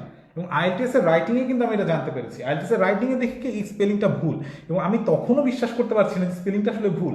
আমি চেক করে দেখার পরে জানলাম যে আসলে আমি ভুল ছিলাম এত বছর। হ্যাঁ, এরকম সবার সাথেই হয়। কিন্তু আরেকটা জিনিস আমার কাছে মনে হয় যে আমাদের হ্যাম্পার করছে, সেটা হলো চ্যাটিং। আমরা যখন এখন যে আমরা যে এখন কমিউনিকেট করি, এটার একটা ওয়ে হলো আমরা চ্যাটিং করি। আমরা কি করছি, আমরা স্পেলিং সব ভুলে যাচ্ছি, আমরা এত শর্ট ফর্ম ইউজ করছি যে আমরা একদম ইজি স্পেলিংও শর্টে হয়তো লিখে দিয়ে আসছি। এইটার ব্যাপারে খুবই সতর্ক থাকতে হবে যে আমরা যাতে একাডেমিক রাইটিংয়ে কোনো শর্ট ফর্ম ইউজ না করি। ইউকে যেন YOUE লিখি, একটা ইউ যাতে না লিখি। এই জিনিসটা কিন্তু আমার ক্ষেত্রে অনেক হয়েছে, অনেকবার এরকম হয়েছে যে আমি আমার লাইক অনেক এম্বারেসিং সিচুয়েশনে আমি পড়ে গিয়েছি যে আমি শর্ট ফর্ম ইউজ করে ফেলেছি, কারণ কি এটা আমাদের তো একটা অভ্যাস হয়ে গিয়েছে। এটা সত্যি। কিন্তু আমরা যারা আইএলটিএস এর জন্য এখন প্রিপারেশন নিচ্ছি, আমরা একটু কয়েকদিন এই ব্যাপারটা নিয়ে সতর্ক থাকি যে চ্যাট করার সময় যেন আমরা আমাদের ফ্রেন্ডদেরকে ভালো একটা সাজেশন, হ্যাঁ, কারণ আমরা কিন্তু আমরা কিন্তু আরো প্রচুর স্ল্যাং ইউজ করি লেখায়। যেমন আইএলটিএস এ কিন্তু যেহেতু একাডেমিক রাইটিং, এটা কিন্তু একাডেমিক ফর্মাল রাইটিং হতে হবে। আমরা কিন্তু ক্যান নট লিখতে হবে, আমরা কিন্তু ক্যান লিখতে পারবো না, হ্যাঁ, আমরা ওন্ট লিখতে পারবো না, উইল নট লিখতে হবে। তো এরকম যে আমরা ডোন্ট লিখতে পারবো না, ডু নট লিখতে হবে। তো এই ধরনের যে স্ল্যাংগুলা, যেগুলো হয়তো স্পোকেন ভার্সনে যেগুলো হচ্ছে সঠিক, কিন্তু আপনার রিটেন ফর্মে কিন্তু এগুলো প্রত্যেকটার জন্য আপনাকে প্রত্যেকটার জন্য কিন্তু পেনালাইজ করা হবে, সেটা কিন্তু আপনাদের মাথায় রাখা জরুরি। আচ্ছা, তারপরে আচ্ছা, আমি নিজের এক্সপিরিয়েন্স আরেকটু বলি যে আমি যখন প্রথম দিকে আমার স্কোর কম পাওয়ার আরও একটা কারণ ছিল যে আমি অনেক বেশি লিখে ফেলতাম। এটা হচ্ছে আরেকটা খুব মানে বাজে একটা অভ্যাস কারণ আমাদের। এটা আমাদের মধ্যে মনে হয় বাঙালিদের মধ্যে এই ছোট জিনিসটা থেকে না? স্বভাবগতই, যে আমরা ভাবি যে যদি বড় লিখি, এত পৃষ্ঠা লিখেছি বা এত ওয়ার্ড লিখেছি, তার মানে আমি অনেক ভালো নাম্বার পাবো। হ্যাঁ। কিন্তু কন্টেন্ট ভিতরে কি আছে ওটা নিয়ে আমরা একটু কমই মাথা ঘামাই। এটা কিন্তু আসলেই ট্রু যে আমাদের ছোট থেকে আমাদের মনে হয় এই অভ্যাসটা তৈরি হয়েছে যে আমরা যত বেশি লিখবো আমাদের তত বেশি মার্ক আসবে। বাট আইএলটিএস এ কিন্তু ব্যাপারটা তা না। আইএলটিএস এ আপনাকে ঠিক যতটুকু লিখতে বলেছে বা যতটুকু ওয়ার্ড লিমিট থাকে, আপনি সর্বোচ্চ তার চাইতে 30টা 40টা বা হাইস্ট 50টা ওয়ার্ড বেশি লিখতে পারেন, নট মোর দ্যান দ্যাট। আপনি যদি তার চাইতে বেশি ওয়ার্ড লিখেন তাহলে কিন্তু আপনাকে রীতিমতো পেনালাইজ করা হবে, হ্যাঁ, আপনার মার্ক কিন্তু কমে যাবে। তো আপনারা এটা নিয়ে একদমই চিন্তা করেন না যে আমাকে অনেক বেশি লিখতে হবে, আমাকে খুব কমপ্লিকেটেড ভোকাবুলারি ইউজ করতে হবে, একদমই না। আপনারা খুব সিম্পল ভাষায় একদম নিজেদের মতো করে, কিন্তু গ্রামাটিক্যাল এরর ছাড়া, স্পেলিং মিস্টেক ছাড়া, গ্রামাটিক্যাল এরর ছাড়া, এবং প্লিজ স্ল্যাং ছাড়া। আমরা এত বেশি স্ল্যাং ইউজ করি যে আমি এখনো কোনো একটা কিছু লিখতে গেলে আমার হাত দিয়ে অটোমেটিক্যালি স্ল্যাংগুলো চলে আসে। হ্যাঁ, তো এগুলা নিয়ে একটু সাবধান থাকা জরুরি যে ফর্মাল রাইটিং এ যে ফর্মাল ইংলিশটা সেটা একটু ব্যবহার করা খুব জরুরি। তাহলে রাইটিং নিয়ে মোটামুটি মানে খুব সার্ভিস লেভেলের টিপস মনে হয় অলরেডি বলা হয়ে গেছে। আপনি কি আর কিছু বলতে চান? তাহলে আমরা স্পিকিং এ চলে যাই। স্পিকিং নিয়ে, আচ্ছা স্পিকিং নিয়ে বলেন একটু।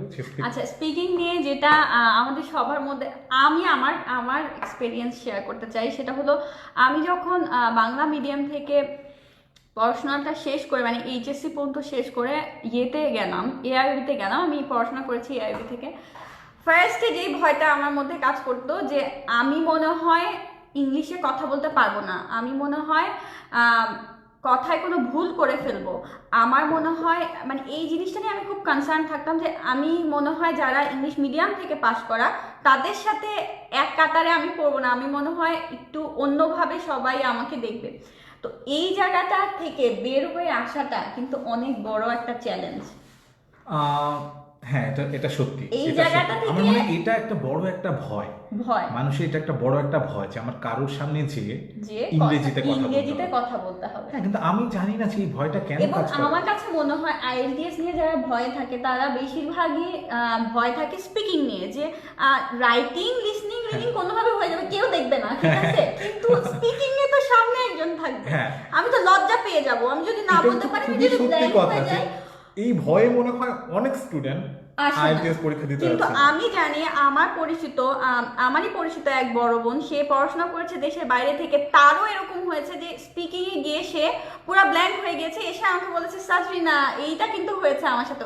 এইটা কিন্তু মোটেও এই ব্যাপার না যে আপনি বাংলা মিডিয়াম থেকে পড়াশোনা করেছেন বা আপনি নিজেকে নিজে ভাবছেন যে হয়তো পারবেন না এই জন্য ব্ল্যাঙ্ক হবেন, বা আপনি নিজের, এখানে আমার কাছে মনে হয় পুরো ব্যাপারটাই নিজের কনফিডেন্টের উপর নির্ভর করে। সবাই ব্ল্যাঙ্ক হয়, ব্যাপারটা হলো আপনি বুঝাবেন কি বুঝাবেন না, সবাই কিন্তু ব্ল্যাঙ্ক হয়। এটা কোনো বিগ ডিল না যে আপনি ব্ল্যাঙ্ক হয়ে গেছেন বা আপনার মুখ থেকে কিছু বের হয়ে গিয়েছে যেটা অ্যাপ্রোপ্রিয়েট না, কিন্তু আপনি কিভাবে ট্যাকেল দিচ্ছেন, this is the big deal, right? আর স্পিকিং নিয়ে একটা জিনিস বলি যে আইএলটিএস এর সবচেয়ে বেশি স্কোর আসে হচ্ছে স্পিকিং পার্টটা থেকে, মানে সবচেয়ে মজার ইনফরমেশনটা এটা। আমিও জানতাম না। হ্যাঁ, এটা সবাই ভাবে সবচেয়ে বেশি কম পাবে স্পিকিং এ, কিন্তু সবচেয়ে বেশি স্কোর আসে স্পিকিং থেকে। এটা কারণটা আমি একটু আপনাকে বলি, সবাইকে বলি যে আমি শুরুতেই আমরা বলে নিয়েছিলাম, আমি আবারও মনে করিয়ে দিই যে আইএলটিএস এক্সামিনেশনটা কিন্তু একটা ল্যাঙ্গুয়েজ প্রফিসিয়েন্সি টেস্ট। এখানে কিন্তু আপনার বুদ্ধিমত্তা যাচাই করা হচ্ছে না, এখানে যেটা যাচাই করা হচ্ছে যে আপনি যদি বাইরের কোনো একটা দেশে যে পড়ালেখা করতে চান, সেখানে যে কি আপনি আসলে ইংরেজিতে পড়ালেখাটুকু করতে পারবেন কিনা, একটু কথা বলতে পারবেন কিনা, একটু লিখতে পারবেন কিনা, হ্যাঁ, একটু পড়তে পারবেন কিনা, যেটা সবাই জানে। কিন্তু তাদেরকে ভরসা দেওয়ার জন্য একটা সার্টিফিকেট দরকার, আর সেই সার্টিফিকেট থেকেই কিন্তু আইএলটিএস, টোফেল এই জিনিসগুলো এসছে। হ্যাঁ, কারণ আসলে সবকিছু আমাদের পড়ালেখার সিস্টেমটা তো এমনই, আমাদের একটা প্রমাণ দিতে হবে।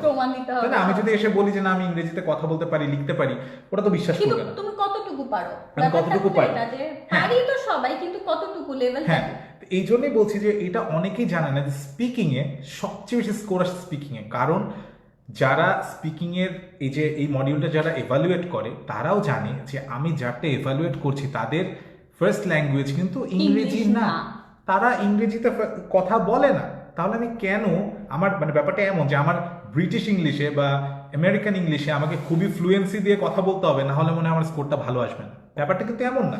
আমার যেটা করতে হবে যে আমাকে যে টপিক নিয়ে কোয়েশ্চেন করা হয়েছে সেটা যদি আমি খুব সিম্পল ইংলিশে আমি যদি বুঝিয়ে দিতে পারি, এমন না যে আমাকে খুব দ্রুত বলতে হবে বা খুবই ফ্লুয়েন্ট হতে হবে, তাও না, সুন্দর করে গুছিয়ে ধীরে ধীরে যদি আমি বলতে পারি, আমার যদি গ্রামাটিক্যাল এরর না থাকে, আমার এমন হতে হবে না যে খুবই সফিস্টিকেটেড ইংলিশ হতে হবে, সেখানে ওয়ার্ডিং খুব সিম্পল হতে পারে, খুব সাধারণ হতে পারে। জাস্ট আমার কাছে মনে হয় যে কমিউনিকেশনটা চালিয়ে যাওয়া, এখানে কিন্তু একটা বড় ভয় কাজ করে যে যেই কোয়েশ্চেনটা করবে ওটা যদি না পারি, বা কিউ কার্ডে যে অপশন টপিকটা আমার আসবে ওটা নিয়ে যদি আমার কোনো ধারণাই না থাকে, আমি কি করব?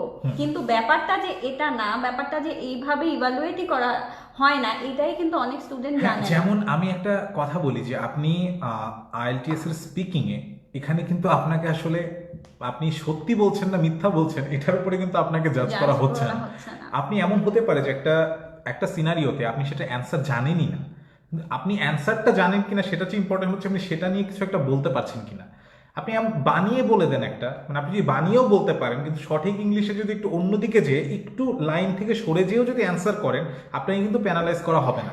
এই ক্ষেত্রে আমি একটা ছোট্ট এক্সপিরিয়েন্স, যেটা আমার না, যেটা আমার একটা ফ্রেন্ড দেখছিল, ওটা একটু শেয়ার করতে চাই। আপনার মনে আছে কিনা জানি না, যে ওই যে রমিজউদ্দিনের 2টা স্টুডেন্ট রোড অ্যাক্সিডেন্টে মারা গিয়েছিল ক্যান্টনমেন্টের ওইদিকে। তো এরপরে আমাদের ওই যে লটা চেঞ্জ হয়েছিল, তো ওই টাইমেই আমার একটা ফ্রেন্ড ইয়ে করেছিল, স্পিকিং টেস্টটা দিয়েছিল।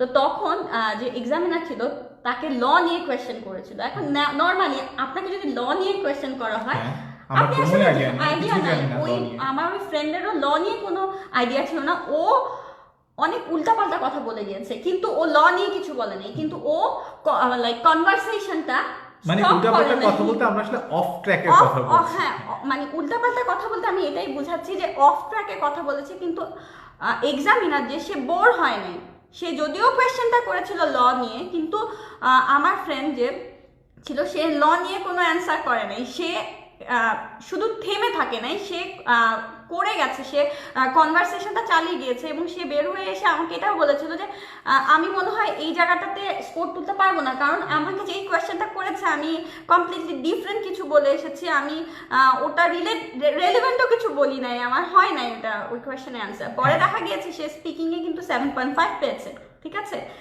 আমি এটাই বলতে যাচ্ছি যে এখানে কখনো এই এক্সামিনার না আপনি অ্যান্সারটা ভুল দিয়েছেন কি রাইট দিয়েছেন এটা নিয়ে কনসার্ন না, ওরা আসলে দেখতে চায় যে আপনি কনভারসেশনটা চালিয়ে যেতে পারছেন কিনা, চালিয়ে যেতে পারছেন কিনা।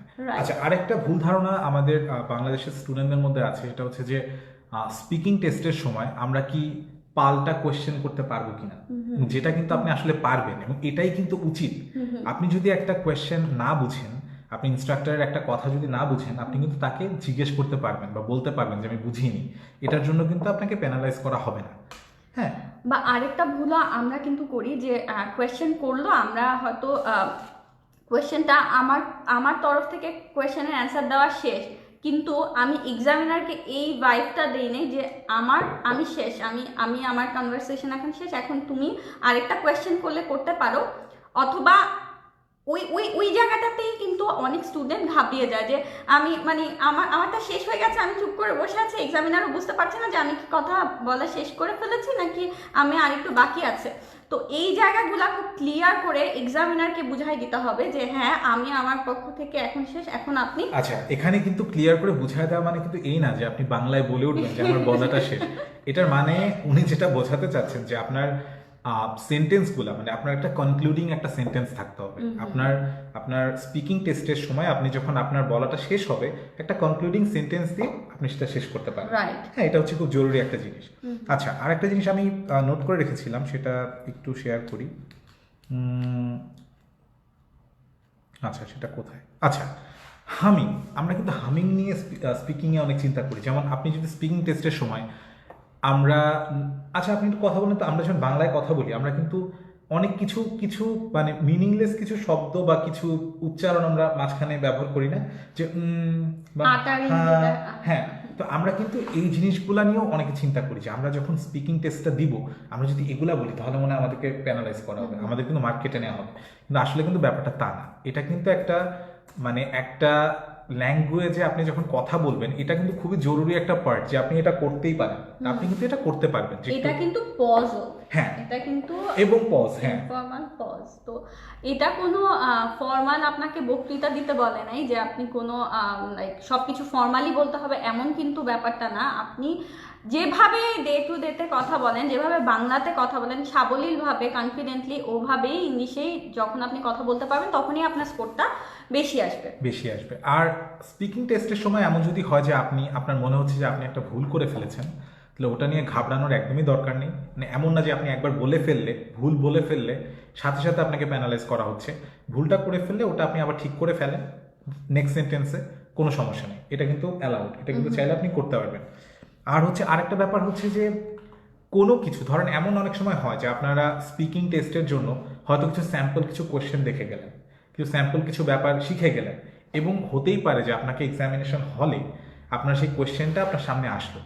প্লিজ যেটা অ্যাভয়েড করার চেষ্টা করবেন যে কোনো কিছু একেবারে মানে মুখস্থ করে মানে না গেলে খুব ভালো হয়। কারণ তখন যেটা হবে যে আপনি কিন্তু আউট অফ দ্য বক্স চিন্তা একদমই করতে পারবেন না, ওদিকেই চিন্তা থাকবে, মুখস্থ উত্তরের প্রতি আপনার চিন্তা থাকবে। এটা কিন্তু এক্সপ্লেইন করা বা এটা যদি একটু অফ ট্র্যাকে নিয়ে যায় আপনার এক্সামিনার, যদি একটু ব্রাঞ্চ আউট করে যদি একটু অন্য কোয়েশ্চেন করে, তাহলে কিন্তু আপনি ঘাবড়ে যাবেন, হ্যাঁ ফ্লোটা চলে যাবে। তো যাই হোক, আমার মনে হয় আমরা পুরা IELTS এর প্রত্যেকটা মডিউলের বেসিকগুলা একটু একটু করে টাচ করেছি। আমি শুধু একটা কথা বলতে চাই যে পুরা এই যে এতক্ষণ আমরা যেগুলো বললাম এগুলো কিন্তু আপনাদেরকে একটু উৎসাহ দেওয়ার জন্য যে IELTSটা কেমন, আমাদের এক্সপিরিয়েন্স, এবং যাতে আপনারা একটু আগ্রহী হন যে আচ্ছা IELTSটা মনে হয় আমাদের দেওয়া দরকার খুব দ্রুত, এবং এটা খুব ভয়ের কিছু না। কিন্তু আমরা কিন্তু একটা লাইভ সেশনে আসলে IELTS এত ব্যাপক একটা জিনিস যে শুধু লিসেনিং এর একটা পার্ট নিয়ে কথা বলা শুরু করলে 3 থেকে 4 ঘন্টা কথা বলা সম্ভব। হ্যাঁ, শুধু রিডিং নিয়ে কথা বলা শুরু করলে অনেক কথা বলা সম্ভব। আপনাদের যদি কোনো কোয়ারিজ থাকে যে আমি লিসেনিং এর এই পার্টটা নিয়ে সমস্যা বা রিডিং এর এই পার্টটা নিয়ে সমস্যা, আপনারা কিন্তু যেটা করতে পারেন আমাদের পেজে যেয়ে আমাদেরকে পেজের ইনবক্সে আমাদেরকে জানাতে পারেন। তাহলে আমরা যেটা করতে পারি যে আমরা স্পেসিফিক কোনো হেল্প যদি কারোর লাগে, কারণ আমরা আমাদের লাস্ট ভিডিওটাতে, আমাদের লাস্ট লাইভটাতে বলেছিলাম যে আমরা IELTS নিয়েও সার্ভিস দেওয়ার চেষ্টা করছি। এটা আসলে খুব জরুরি, একটা লাইভে আসলে এত ইনফরমেশন একসাথে দেওয়া সম্ভব না। আমরা শুধু বেসিকটুকু আমাদের মাথায় যতটুকু ছিল, যতটুকুতে একটু হেল্প হতে পারে আপনাদের, সেগুলো জানানোর চেষ্টা করেছি। কিন্তু আপনাদের যদি আরও স্পেসিফিক হেল্প থাকে, তাহলে আমরা রিসেন্টলি আমাদের IELTS এর যে সার্ভিসটা আমরা ওপেন করব সেটা নিয়ে সেখান থেকে আপনারা কিন্তু হেল্প নিতে পারেন। হ্যাঁ, আর আপনারা একটু এরই মধ্যে হয়তো আপনারা জেনে গিয়েছেন যে আমরা এডি প্ল্যানারের হয়েই কাজ করছি। আপনারা আমাদের ওয়েবসাইটে গিয়েও দেখতে পারেন, যদি আমাদের পেজ আছে ওখানে একটা যদি লাইক দিতে চান, যদি আপনাদের হেল্প হয় ভিডিও দেখে লাইভ দেখে, তাহলে প্লিজ আমাদের পেজে একটা লাইক আমরা আশা করছি। আমরা খুব তাড়াতাড়ি নেক্সট উইকেই একটা ভিডিও নিয়ে আসবো, লাইভ নিয়ে আসবো। সেটা আমরা চিন্তা করছি স্কলারশিপ নিয়ে আসার, এছাড়াও আমরা ওয়ার্ক পারমিট নিয়ে আসব, সুইডেনের লাইফ কীরকম সেটা নিয়ে আমাদের ফার্স্ট হ্যান্ড এক্সপিরিয়েন্স কোনো একটা আমাদের ফ্রেন্ড তাকে নিয়ে আসবো। তো খুব রিসেন্টলি যে অ্যাপ্লাই করেছে, আর যেহেতু সুইডেনের অ্যাপ্লিকেশন নেক্সট মান্থ থেকেই শুরু হয়ে যাবে, তো আপনারা যারা আসলে আগ্রহী তারা সময় একদমই নষ্ট করেন না, IELTS সহ বিভিন্ন যে প্রিপারেশনগুলো শুরু করে দেন। ইনশাল্লাহ যদি ঠিকঠাক মতো প্রসেসিং করতে পারেন তাহলে আপনিও লুন্ড অথবা সুইডেনের টপ র্যাঙ্ক ইউনিভার্সিটিতে পড়ার চান্স। আমরা আমাদের পড়ালেখা ওখানে ছিল, আমরা একটু বায়াস যে হ্যাঁ আপনি উপসালাতে আসতে পারেন, KTH এ আসতে পারেন, কিন্তু নাম্বার 1 তো লুন্ডি। ওকে ফাইন, আমরা তাহলে একটু কোশ্চেন অ্যানসার গুলোতে যাই। সরি অনেকক্ষণ ধরে মানে ওয়েট করানোর জন্য, একদম শুরু থেকে যাওয়ার চেষ্টা করি, অনেক কোশ্চেন চলে এসেছে। আচ্ছা, সাব্বির হোসেন বলেছেন হ্যালো। হাই। লতিফ আব্দুল বলেছেন hello. Okay, this people are watching. Good to see you, buddy. Thank you so much. Okay, so what's the minimum IELTS requirements for admission? I mean, in Sweden, the minimum requirement is 6.5, and you cannot score less than 5.5 in any band. So সেটাই হচ্ছে requirement, আপনাকে at least 6.5 পেতেই হবে overall score. আর আপনি কোনো পার্টে আপনি কোনো মডিউলে 5.5 এর নিচে পেতে পারবেন না। কিন্তু কোনো ইউনিভার্সিটি, যেমন স্টকহোম ইউনিভার্সিটি অফ ইকোনমিক্স, এটা অনেক হাই র্যাঙ্ক ইউনিভার্সিটি, ওরা 7 ছাড়া নিবে না। হ্যাঁ, ঠিক আচ্ছা, আছে, এটা- এরকম এটা- কিছু কিছু এক্সেপশনাল ইউনিভার্সিটি হ্যাঁ, এটা আছে। আসলে আপনাদেরকে তো requirement-টা আপনি যদি দেখে নিতে হবে। 6.5 নিয়ে এসে বলেন যে আপনি সব ইউনিভার্সিটিতে অ্যাপ্লাই করতে পারবেন, ব্যাপারটা না, তা না। মিনিমাম রিকোয়ারমেন্ট 6.5, এর নিচে আপনি অ্যাপ্লাই করতে পারবেন না। কিন্তু টপ র্যাঙ্ক ইউনিভার্সিটিগুলো আবার নিজেরাই নিজেদের একটা স্ট্যান্ডার্ড সেট করে রেখেছে। আচ্ছা, উম্মে সাদিয়া জিজ্ঞেস করেছেন যে রেজিস্ট্রেশন ফর আইএলটিএস কি এখন ওপেন বিকজ অফ কোভিড-19? হ্যাঁ, আমি রিসেন্টলি খোঁজ নিয়েছি, এখন আপনি আইএলটিএস এর জন্য রেজিস্ট্রেশন করতে পারবেন এবং অ্যাভেলেবেল ডেট যদি থাকে সেই ডেটে আপনি রেজিস্ট্রেশন করে খুব দ্রুত আইএলটিএস এর জন্য বসতে পারবেন এবং আশা করি আপনারা সেটাই করবেন খুব দ্রুত আইএলটিএস। আচ্ছা, উর্মি চৌধুরী বলেছেন nice to see you. Okay, আমি Thank someone you you. No. Okay, Thank you, আপু। আচ্ছা, আফরিনা হোসেন জিজ্ঞেস করেছেন যে last date of uploading my IELTS result. যদিও এটা 15th অফ জানুয়ারি, তবে আপনারা যদি আমাদের থেকে আমাদের হেল্প নেন তাহলে আমরা আপনাদের সাজেস্ট করব এটা 10th এর মধ্যে যেন আপনার আইএলটিএস এর রেজাল্ট আপনার হাতে থাকে। হ্যাঁ, কারণ আপনারা ভুলে যেন না, আইএলটিএস এর কিন্তু জানুয়ারি। আইএলটিএস এক্সামিনেশনের জন্য প্রথমে আপনাকে একটা ডেট নিতে হবে। সেই ডেটটা কিন্তু সবসময় অ্যাভেলেবল থাকে না। দেখা যাচ্ছে আপনি প্ল্যান করেছেন যে নেক্সট মান্থের 10 তারিখে আইএলটিএস দিবেন, দেখা গেল সেই ডেটে পাচ্ছেন না আপনি, হ্যাঁ সেই আপনি ডেটটা অ্যাভেলেবল না, registration সেটা করতে কিন্তু পারলেন না। আপনি কিন্তু শিওর না যে সেটা আপনি পাবেন কি পাবেন না। এটা গেল প্রথম কথা। সেকেন্ড কথা হচ্ছে আইএলটিএস এর এক্সামটা দেওয়ার পর থেকে কিন্তু অ্যাটলিস্ট 2 সপ্তাহ সময় 214 লাগে। দিনের মধ্যে। 2 সপ্তাহ সময় লাগে স্কোরটা আসার জন্য। তো এই টাইম উইন্ডোটা কিন্তু আপনারা একটু ক্যালকুলেট করে রেখেন আগে থেকে। হ্যাঁ, আর লাস্ট মিনিটে যে কোনো ধরনের প্রবলেমই হতে পারে, আপনি সার্ভারের প্রবলেম বলেন বা যে কোনো টেকনিক্যাল প্রবলেম বলেন, তো এটা বেটার যে আপনি সবকিছু জানুয়ারির আগেই আপনার হাতে থেকে যাওয়া। ঠিক আছে? আচ্ছা, ওকে। হাতে চলে আসা। সাব্বির হোসেন বলেছেন vocabulary is essential also for reading. হ্যাঁ, ভোকাবুলারি হচ্ছে আপনি যদি ভোকাবুলারির মানে ভোক্যাবের ভান্ডারটা যদি আপনার অনেক বড় হয় তাহলে অবশ্যই এটা আপনাকে অনেক বেশি হেল্প করবে। কিন্তু এটা করতে যে আবার এমনও দরকার নেই যে আপনি ডিকশনারি নিয়ে বসে গেলেন এবং প্রতিদিন আপনি শত শত ওয়ার্ড মুখস্থ করা শুরু করলেন। It's not gonna help you. কিন্তু আপনার যদি ভোক্যাবেল মানে লিস্ট যদি আপনার মাথায় অনেক থাকে, আপনি যদি অনেক অনেক শব্দ যদি জেনে থাকেন, শব্দ ভান্ডার এই ওয়ার্ডটাই বলার চেষ্টা করছিলাম। আর গেসিং এর পাওয়ারটাও আমার কাছে মনে হয় যে অনেক বেশি ইম্পর্টেন্ট, যে সব শব্দ আমি না জানলেও যাতে আমি গেস করে ফেলতে পারি যে এই শব্দটা এটাই বোঝাচ্ছে। হ্যাঁ, কারণ এটা আমি বলেছিলাম আমাদের লাইফে, তাই না, যে সব শব্দ জানার দরকার নেই। মাঝে মাঝে আমরা আশেপাশের সিনারিও দেখে, আশেপাশের সেন্টেন্স একটু দেখে একটা guess করে নিতে শব্দ পারি। নিয়ে মানে গেস করা সম্ভব। আচ্ছা, সুরভি সামনে জিজ্ঞেস করেছেন is it forbidden two right same lines the passage in the answer script for the reading part? I didn't get the question. উনি বলতে চাচ্ছেন যে প্যাসেজ থেকে আমি সেম লাইন নিয়ে যদি অ্যানসারে লিখি, এটা কি করা যাবে কি করা যাবে না? কিন্তু অ্যান্সারে কিন্তু সব এমসিকিউ অথবা হেডিং ম্যাচিং বা এরকমই তো থাকে, তাই না? তো সেখানে তো আসলে এরকম সুযোগই তো আসছে না আসলে, কারণ এখানে কিন্তু, তাই না, ব্যাপারটা তাই না? এটা হচ্ছে হ্যাঁ, রাইটিং এ। indirectly হ্যাঁ, এটা তো- রাইটিং এ আসলে এই প্রবলেমটা হতে পারে যে রাইটিং এ আমাদেরকে যেরকম ইনস্ট্রাকশন দেয়া, সেই ইনস্ট্রাকশন থেকে আমাদের দেখা যাচ্ছে যে হয়তো মানে হুবহু ওখান থেকে আমরা কোনো ইনফরমেশন না নিলে ভালো, হ্যাঁ। তাই না? তো আসলে এটা যাক, আমি আশা করি যে উনি ওনার কোশ্চেনে অ্যান্সারটা পেয়েছেন। হ্যাঁ, আমার কাছে মনে হয় যে উনি হয়তো এই কোয়েশ্চেনটা রাইটিং পার্টের সাথেও লিংক করেছে, যে হতে পারে না যে আমি ইনস্ট্রাকশন থেকে আমি হ্যাঁ, কোনো কিছু বা হ্যাঁ, কোনো হ্যাঁ, ইনফরমেশন, হ্যাঁ সেটাই হয়তো মিন করেছেন উনি। আচ্ছা, সাব্বির হোসেন জিজ্ঞেস করেছেন যে reading the questions at first is also a good technique rather reading the whole passage. হ্যাঁ, এটা আমি আবারও বলি যে এটা আসলে আমার টেকনিক এটাই ছিল। আমি এটা করে বেশ স্বাচ্ছন্দ্য বোধ করতাম যে একটু একটু করে তারপরে অ্যান্সার করা। বাট অনেকেই এটা পছন্দ করেন না। তো প্লিজ, আমার কথা কিন্তু বাইবেল না, আমার শুধু এটা পার্সোনাল চয়েস না, ছিল। আমরা তো আগেই বলে নিয়েছি এটা আমরা নিজেরা করতে গিয়ে নিজেদের ইনভেন্টেড টিপস, এটা এটা কোনো আচ্ছা, Adam বলেছেন I'm waiting for a live on a work permit and real life experience. Yes, we're going to do it as soon as possible, because in the last live we already told you that the next time we're going to bring one of our friends, because he recently applied for the work permit and currently he's going through the process. So we're going to bring him, and I mean, just keep watching, keep looking at our page, and you're going to get it really soon as possible. We're going to do that. Thank you so much for commenting.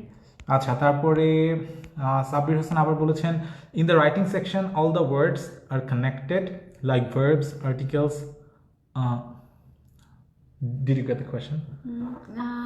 the writing session is it which one that in the writing session all the words are counted? I mean, like verbs no no no no no আমি বুঝতে পেরেছি উনি কি জিজ্ঞেস করেছেন। উনি জিজ্ঞেস করেছেন যে Oh, word word count, counting. Word count, আহা। ওয়ার্ড কাউন্টে না, ওয়ার্ড কাউন্টে হচ্ছে এই জিনিসগুলো ওয়ার্ড কাউন্টে কাউন্ট হবে না। এই যে যেগুলাকে আমরা প্রিপোজিশন বলি বা অক্সিলারি ভার্ব যেগুলা, এগুলা কিন্তু ওয়ার্ড কাউন্টে কাউন্ট হয় না। হ্যাঁ, এটা আচ্ছা, এটা তাহলে আমি ভুল জানতাম, কারণ আমি জানতাম যে এটা কাউন্ট হয়। না না না, এটা কাউন্ট হয় না, আচ্ছা, এটা কাউন্ট হয় না, এটা কাউন্ট হয় না। আচ্ছা, Sanji বলেছেন this session is quite informative and illustrated for the future test takers. Keep going. Thank you so much Thank you. for watching and try to share this thing as much as possible যাতে অনেক student এটা মানে অনেক স্টুডেন্টের কাছে এটা rich করতে পারে, মানে আমাদের কষ্টটুকু একটু সার্থক হবে। আর নাসরিন সরকার বলছেন হাই, সো হ্যালো। হ্যালো। তো এগুলাই কোয়েশ্চেন ছিল আমাদের। মনে হয় যে আর কিছু নেই, আমরা র্যাপ আপ করতে পারি। বাট লাস্টে মনে হয় আমি একটু কিছু কথা বলে নিই যে আইএলটিএস জিনিসটা হচ্ছে একদমই ভয়ের কিছু না। তো আপনাদের সবারই উচিত, যাদের ইচ্ছা আছে আইএলটিএস দেয়ার, তারা সব ভয় মাথা থেকে ঝেড়ে ফেলুন। ইংরেজি শুধুই একটা দক্ষতা। ঠিক যেভাবে আপনি রান্না জানেন, রান্না পারাটা একটা দক্ষতা, গাড়ি চালাতে পারাটা একটা দক্ষতা, সাঁতার পারাটা একটা দক্ষতা, ঠিক সেভাবে ইংরেজি ভাষা জানাটাও একটা দক্ষতা। এটা শুধুই আরেকটা ভাষা, কিন্তু অবশ্যই এখনকার যুগে ইংরেজিতে কথা বলতে পারা, লিখতে পারা, পড়তে পারা, এই দক্ষতাটা খুবই জরুরি। কারণ আমাদের আশেপাশে সব কিছু হচ্ছে ইংরেজিতে।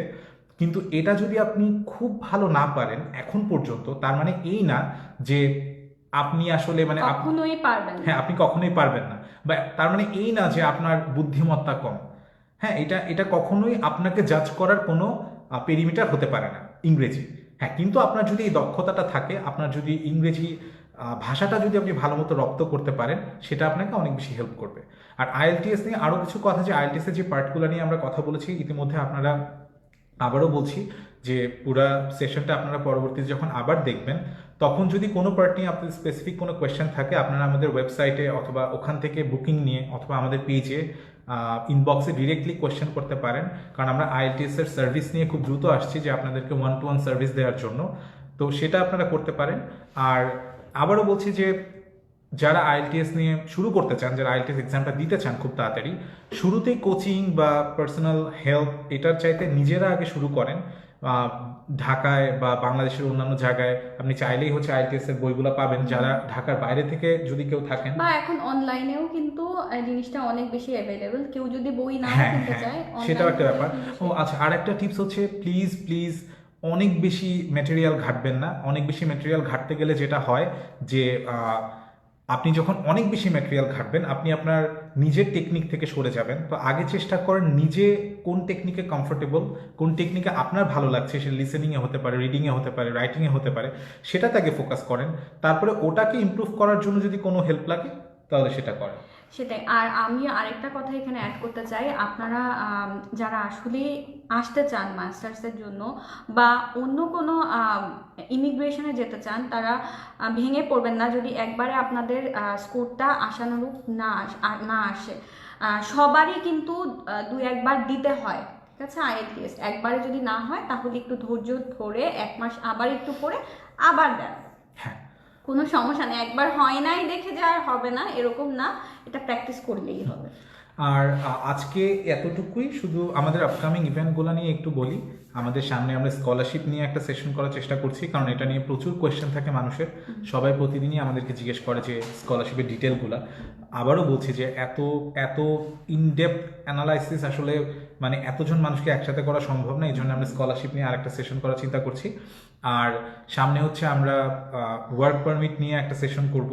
কিছু গেস্ট নিয়ে আসবো আমরা, সেই গেস্টদের এক্সপিরিয়েন্স, তাদের লাইফস্টাইল, তারা এখানে কিভাবে সার্ভাইভ করেছেন বা তারা এখন কি করছেন, তাদের ফিউচার প্ল্যান, সেগুলো নিয়ে আমরা কিছু কথা বলবো। তো এই তো, আমাদেরকে আর কোনো প্ল্যান, আর কোনো আপকামিং কিছু? আর সবই আপনি বলে ফেলেছেন। তো ওটাই বলবো যে পেজে থাকেন, আর যে কোনো কোয়েশ্চেন বা যে কোনো কোয়ারি আমাদেরকে আপনারা মেসেঞ্জারে নক করতে পারেন। যদিও আমাদের ফোরকাস্টের থেকে রেসপন্স একটু বেশি আসছে, হ্যাঁ, এটা আসলে ট্রু যে এটা সরি যে আমরা হয়তো পার্সোনালি সবাইকে রিপ্লাই করতে পারছি না, কিন্তু যেই টপিক পারছি না ঠিক তা না, দেরি হচ্ছে আসলে। আমাদের মানে নতুন যারা স্টুডেন্ট যারা এখানে আসতে চান, তাদের ট্রাফিকটা এতই বেশি হয়ে গেছে আমাদের ওয়ার্কলোড অনেক বেশি হয়ে গেছে আমাদের এক্সপেক্টেড ওয়ার্কলোডের চেয়ে। তো আমরা খুব দ্রুত সবাইকে রেসপন্স করার চেষ্টা করছি। তো আপনারা যারা এখনো রিপ্লাই একটু দেরিতে হয়তো পাচ্ছেন, তারা প্লিজ একটু ধৈর্য ধরেন। আমরা আপনাদেরকে পুরো রিপ্লাই দিব, পুরো প্রসেস নিয়ে আমাদের টিমের কেউ না কেউ আপনাদের সাথে যোগাযোগ করবে এবং আপনাদেরকে আপনাদের রিকোয়ার্ড যে সার্ভিস সেটা আপনাদেরকে দিয়ে দিবে। তো আজকে আমার কাছে মনে হয় এই পর্যন্তই। আমরা সবাই ভালো থাকবেন, নিরাপদে থাকবেন, আর IELTS নিয়ে ভয় পাবেন না। আপনারা যেখানে যেভাবে আছেন, যদি আপনাদের ইচ্ছা থাকে তাহলে আপনারা কনফিডেন্টলি প্র্যাকটিস শুরু করেন। সবাই যদি প্র্যাকটিস ঠিক মতন করতে পারেন, সবার স্কোর ভালো আসবেই। এটা নিয়ে কখনোই কনফিডেন্ট হারাবেন না। ইনশাল্লাহ ভালো করে চেষ্টা করলে আপনাদেরও 8 আসবে। আচ্ছা, 8 না হলেও যতটুকু minimum requirement 6.5, so Yeah. you guys don't need 8 to come in here or apply for higher education in some other country. So yeah, that's the plan.